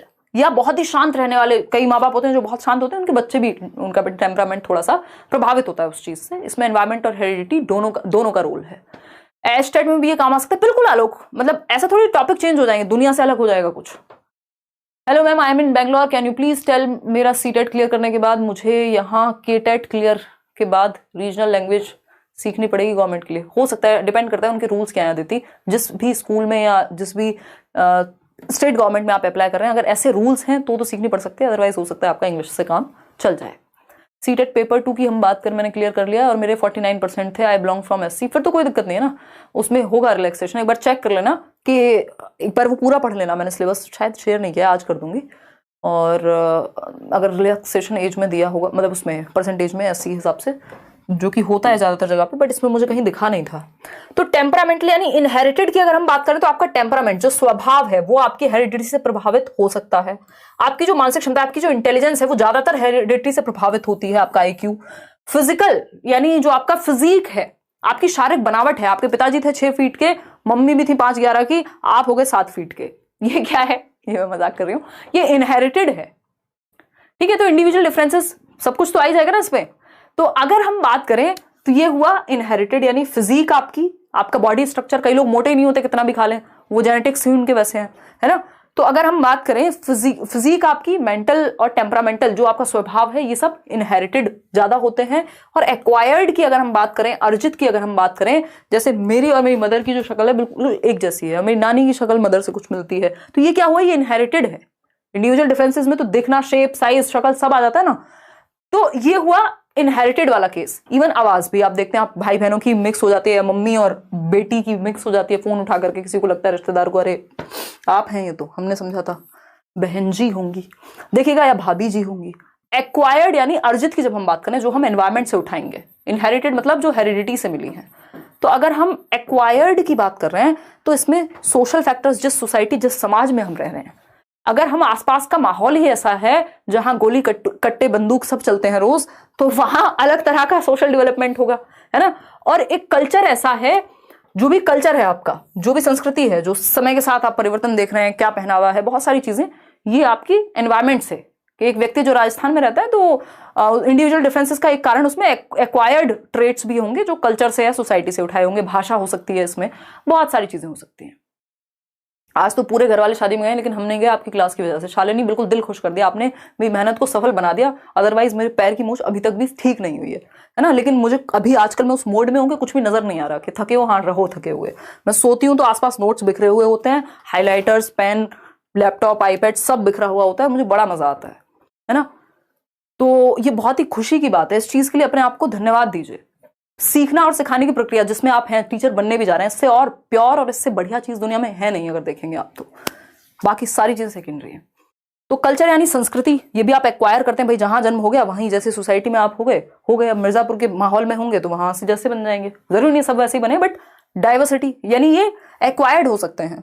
एजुकेशनल क्या है, जो एजुकेशन आप ले रहे हैं वो भी एनवायरमेंट से एक्वायर्ड है, हेरिडिटी के साथ थोड़ी पैदा हुई है। पिताजी गए थे सरकारी स्कूल में, आपको भेज रहे हैं कॉन्वेंट में, ठीक। तो एजुकेशनल भी एनवायरमेंट, और इमोशनली भी हम बहुत सारी चीजें एक्वायर कर लेते हैं। घर में लड़ाई झगड़ा, सेक्सुअल अब्यूज, कोई और अब्यूज, या फिर बहुत ही हेल्दी एनवायरमेंट अगर इमोशनली मिला है तो ये भी एक्वायर कर लिया बच्चे ने।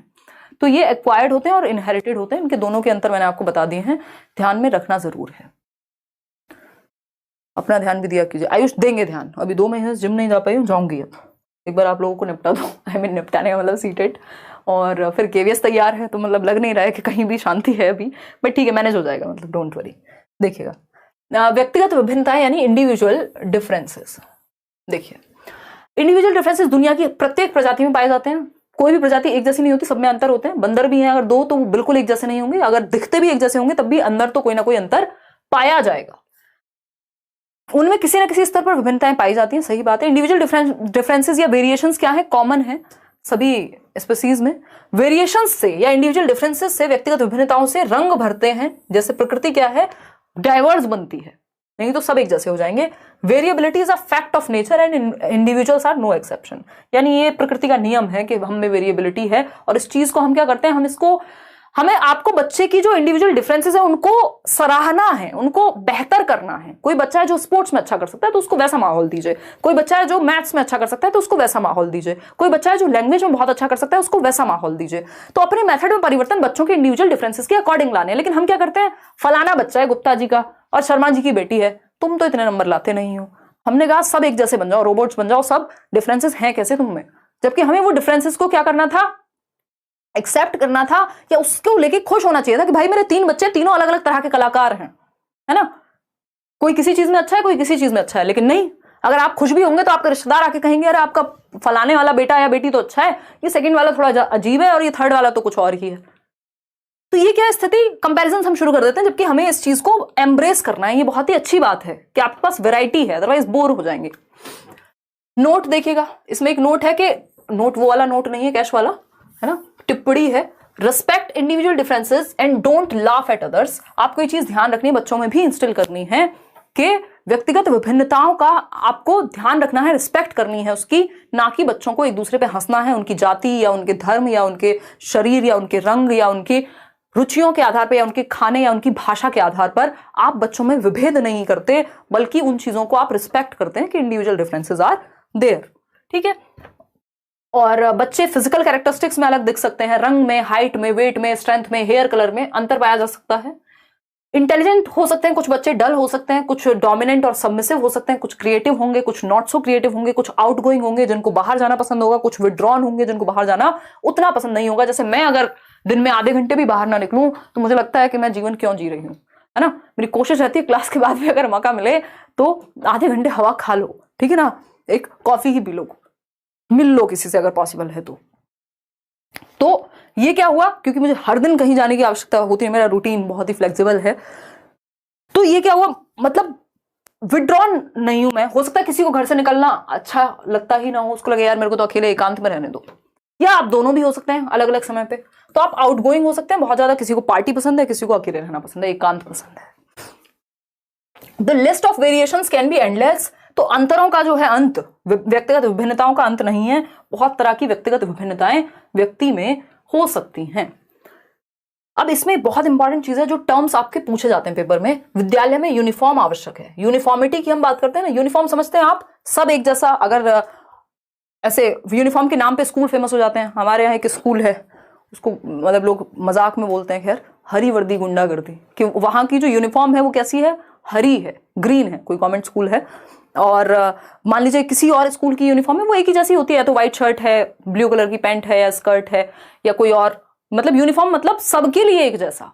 चाहे आप के घर में बहुत अधिक धन है, किसी भी जाति से हैं आप, किसी भी समुदाय से हैं, किसी भी चीज में इंटरेस्ट है, आपको फैशन में है नहीं है, बट यूनिफॉर्म सबके लिए एक जैसी है।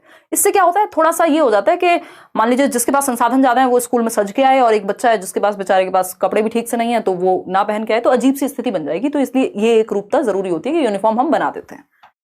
अभी तक तो हमारी कंट्री में एटलीस्ट हम ये फॉलो कर ही रहे हैं।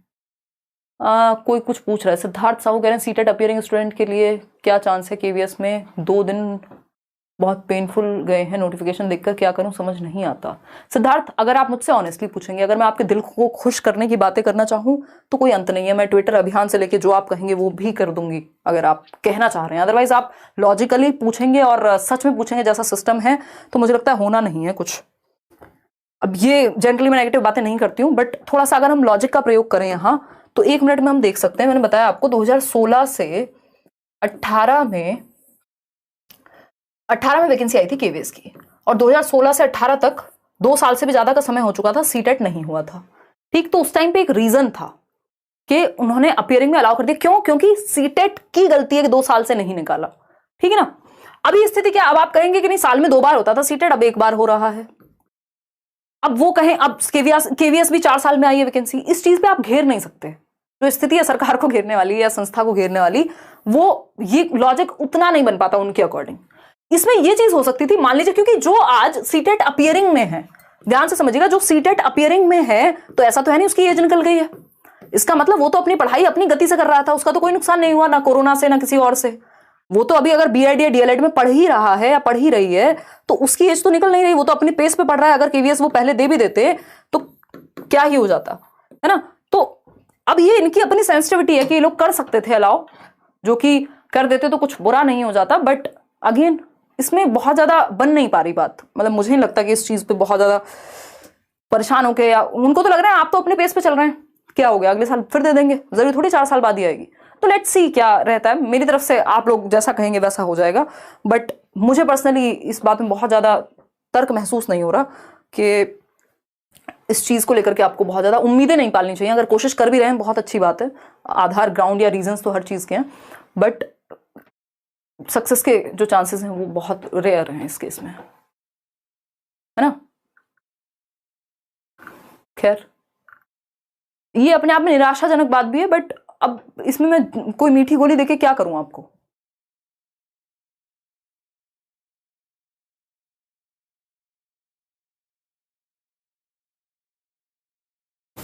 देखिएगा फटाफट से, अगर हम बात कर रहे हैं यहाँ पे, हर चीज तो यहाँ मसला बन जाती है। बीएड वाला देख लो, अभी तक लटके हुए हैं, पता नहीं कब तक क्या होने वाला है। तो यूनिफॉर्म स्कूल में तो आवश्यक है, लेकिन आपकी टीचिंग मेथड में यूनिफॉर्म की आवश्यकता नहीं है। यूनिफॉर्मिटी की टीचिंग टेक्निक आपकी डिफरेंशिएटेड होनी चाहिए, यूनिफॉर्म नहीं होनी चाहिए। यानी जो टीचिंग मेथड्स हैं वो डिफरेंशिएटेड इंस्ट्रक्शन को फॉलो करना है। ध्यान रखिएगा यहाँ पे 2 वर्ड होते हैं, एक होता है स्टैंडर्ड इंस्ट्रक्शन, यानी जो सभी के लिए एक जैसा हो, और दूसरा होता है uniform instruction. Uniform instruction KVS की वैकेंसी आएगी 1-2 साल में, या फिर डीट प्लस बी की आएगी, या और भी जगह आपका ये सुपर टेट भी निकल सकता है। बट अभी इस पे निराश होने से बनेगी नहीं बात। स्टैंडर्ड और यूनिफॉर्म इंस्ट्रक्शन, इनको दोनों को ही हटा दीजिएगा, सबके लिए एक तरीका नहीं। इंस्ट्रक्शन कैसी होनी चाहिए चाइल्ड सेंटर्ड एजुकेशन में या इंडिविजुअल डिफरेंसेस का ध्यान रखने के लिए? डिफरेंशिएटेड इंस्ट्रक्शन, यानी विभेदी अनुदेशन। विभेदी अनुदेशन यानी डिफरेंट बच्चों की नीड के अकॉर्डिंग आप इंस्ट्रक्शन प्लान कर रहे हैं, आप अपने अनुदेशन में विभेदीकरण ला रहे हैं, अंतर ला रहे हैं। आपके मेथड में अंतर हो तो कोई दिक्कत नहीं है, क्योंकि आप अलग अलग बच्चे की नीड के अकॉर्डिंग, उसके इंटरेस्ट के अकॉर्डिंग अपने मेथड में परिवर्तन कर रहे हैं। इसी को डिफरेंशिएटेड इंस्ट्रक्शन कहते हैं। ठीक है या नहीं है बात? बिल्कुल ठीक है ये बात। तो डिफरेंशिएटेड इंस्ट्रक्शन का यानी विभेदी अनुदेशन का पालन करना है, अपने टीचिंग टेक्निक में अंतर या बच्चों की रुचि के अनुसार चेंजेस लाते रहना है, अलग अलग तरह के एग्जाम्पल, अलग अलग तरह के टीचिंग लर्निंग मटेरियल्स। स्टैंडर्ड और यूनिफॉर्म तो सबके लिए एक जैसा हो जाएगा, तो सबको एक मेथड से, सबको एक डंडे से हाँकेंगे तो काम नहीं चलेगा। टीचर के लिए इंडिविजुअल डिफरेंसेस का ध्यान रखने के लिए एक तो आपको एक रूप अनुदेशन नहीं देना है कि सबको एक जैसा यूनिफॉर्म इंस्ट्रक्शन नहीं। डिफरेंशिएटेड यानी विभेदी अनुदेशन, यस ये देना है, ये पॉजिटिव है बच्चों की नीड के अकॉर्डिंग। अगर आपको ग्रुप बनाना भी है बच्चों का तो विभेदी अनुदेशन का प्रयोग करेंगे डिफरेंट एबिलिटीज के आधार पे। ग्रुपिंग अगर हो भी रही है तो होमोजीनियस होने की बजाय, एक होता है होमोजीनियस ग्रुप, एक रूप जिसको हम कहते हैं, होमोजीनियस मत बनाइए, यानी जिसकी सबकी एबिलिटी एक जैसी है। होमो का मतलब ही होता है सेम, तो बिल्कुल सेम एबिलिटी वाले बच्चे हैं जो सब 60% लाते हैं, उनको एक ग्रुप में डाल दिया।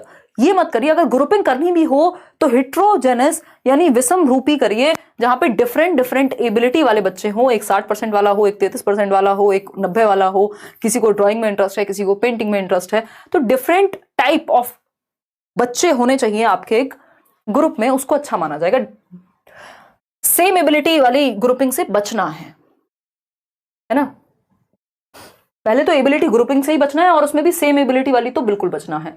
अब आता है मोटिवेशन। तो मोटिवेशन हम करेंगे कल, हम 7 बजे तो हर हालत में शुरू कर ही देंगे। बस मुझे कहीं जाना ना हो कल, जो कि जाना नहीं ही होगा। आज के लिए इतना ही रखेंगे, कोई और बात हो तो बता दीजिए, है ना। हिंदी कंटेंट ज्यादा ऐड हुआ है सेशन में, थैंक यू। हाँ गोविंद, ये नोट्स उस तरह से बनवाए थे, मतलब बनवाए क्या थे भाई, बनवाए कैसे बोल रही हूँ, तो पाप लगेगा मुझे एक्चुअली। ये नोट्स हंसी आ रही है मुझे। अब मैं आपको पूरी कहानी बताती हूँ। एक लर्नर है हमारे, उन्होंने हमें ये क्लास देख करके कुछ एक नोट्स लिख करके भेज दिए। अब उस टाइम पे क्या हुआ कि वो आ गया हमारे पास नोट्स, मैंने सोचा ठीक है यार, इसको टाइप करा देती हूँ और दे दूंगी, ईजी हो जाएगा थोड़ा मेरे लिए भी, क्योंकि अपना ही लर्नर होते हैं तो वो उसी तरह से लिख लेते हैं। अब मैंने वो टाइप करा दिए, वो थे शायद 12 पेज या पता नहीं 14 पेज, फिर वो बने 26 पेज। जब मैं पढ़ने बैठी मेरे को लगा ये भी ऐड होना चाहिए, ये भी ऐड होना चाहिए, ये भी ऐड होना चाहिए, फिर वो 26 से 47 पेज बन गए। तो अब मैं ये बोलने की अधिकारी नहीं रही हूँ कि बनवा दिए थे, इसमें बहुत मेहनत गई है। तो मतलब कोशिश मैंने ये की थी, ये टाइप करा दिए थे कह सकते हो आप, कि इसमें बाइलिंगुअल सी स्थिति रहे और आप आसान भाषा में समझ पाएं। इसको प्योर इंग्लिश मीडियम में भी दे देंगे, उस पर काम करेंगे बिल्कुल, क्योंकि ये नोट्स वाला ऐसा काम है, आप किसी से करा भी लो ना मजा नहीं आता, वो लैंग्वेज का टच ही नहीं आ पाता। मैम कुछ तैयारी नहीं हो पाया है, कुछ आगे मार्गदर्शन कीजिए। बीएड कर चुका हूँ मैंने, आपका पेड कोर्स भी ले रखा है, वीडियो देख नहीं पाता हूँ। अब कमर इसमें क्या करें, 2 बूंद जिंदगी की पिलाएं हैं। अगर देखोगे ही नहीं, दवाई खाओगे ही नहीं, फायदा कैसे होगा सरकार, है बताओ एक बार। तो इतना तो कर ही लो। दूसरा, अगर सीटेट की बात कर रहे हो, अगर नहीं देख पाए हो तो अब तो जितने यहाँ पे यूट्यूब पे मैराथॉन्स चल रहे हैं सिर्फ उनको देख लो। आज करियर रोल पे भी एक क्लास थी तो कुछ 1000 लोग वहां भी होंगे और मैं उनके कमेंट्स नहीं देख पाई हूँ, बट तो आई एम सो सॉरी। चलिए आज कमेंट तो मैंने वैसे भी बहुत कम लिए हैं। कल मिलेंगे 7 बजे, आप तैयार रहिएगा, है ना, और थोड़ा सा पढ़ाई करेंगे। कल हम अभिप्रेरणा करने वाले हैं, उसके बाद हम करेंगे, क्योंकि 7 से 9-10 भी बज जाए तो कोई दिक्कत नहीं है, लेकिन अभी जब 12 बजते हैं तो बहुत ही वो वाली सिचुएशन हो जाती है कई लोगों के लिए। तो ये कहानी है, फिर हम इंटेलिजेंस करेंगे। काफ़ी कुछ है यार करने को, थोड़ा टाइम लग जाए बेशक, लेकिन मेरी कोशिश ये है कि कॉन्सेप्चुअल क्लैरिटी आपकी डेवलप हो, तब तो मैराथन का फायदा। नहीं तो 1 शॉट तो मैं पेपर से पहले कराऊंगी, वो फिर आप उस समय देख सकते हैं, ठीक है ना।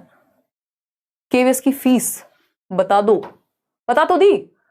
जो जनरल पेपर है उसकी 1500 है, जो कंबाइंड बैच है पीआरटी वाला उसमें 2000 है, अभी डिस्काउंट है 15 तारीख तक, और ये बढ़ी हुई थी ऑलरेडी फीस, फिर इस पर चर्चा करके और इसको कम कराया है, तब जाके ये फीस है।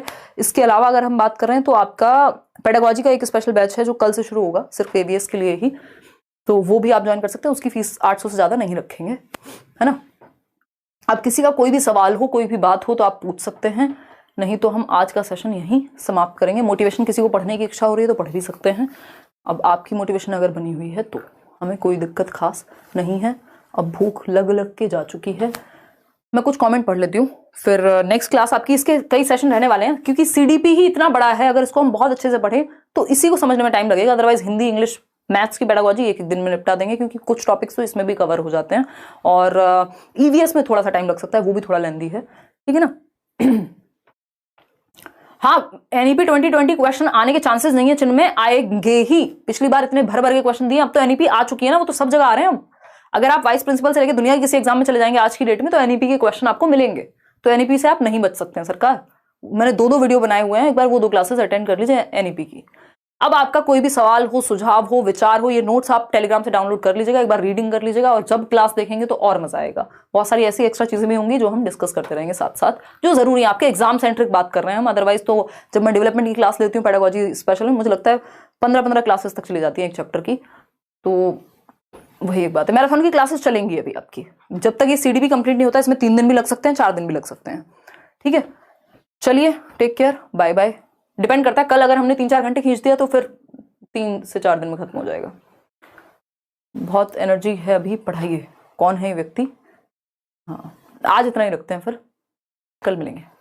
Bye bye.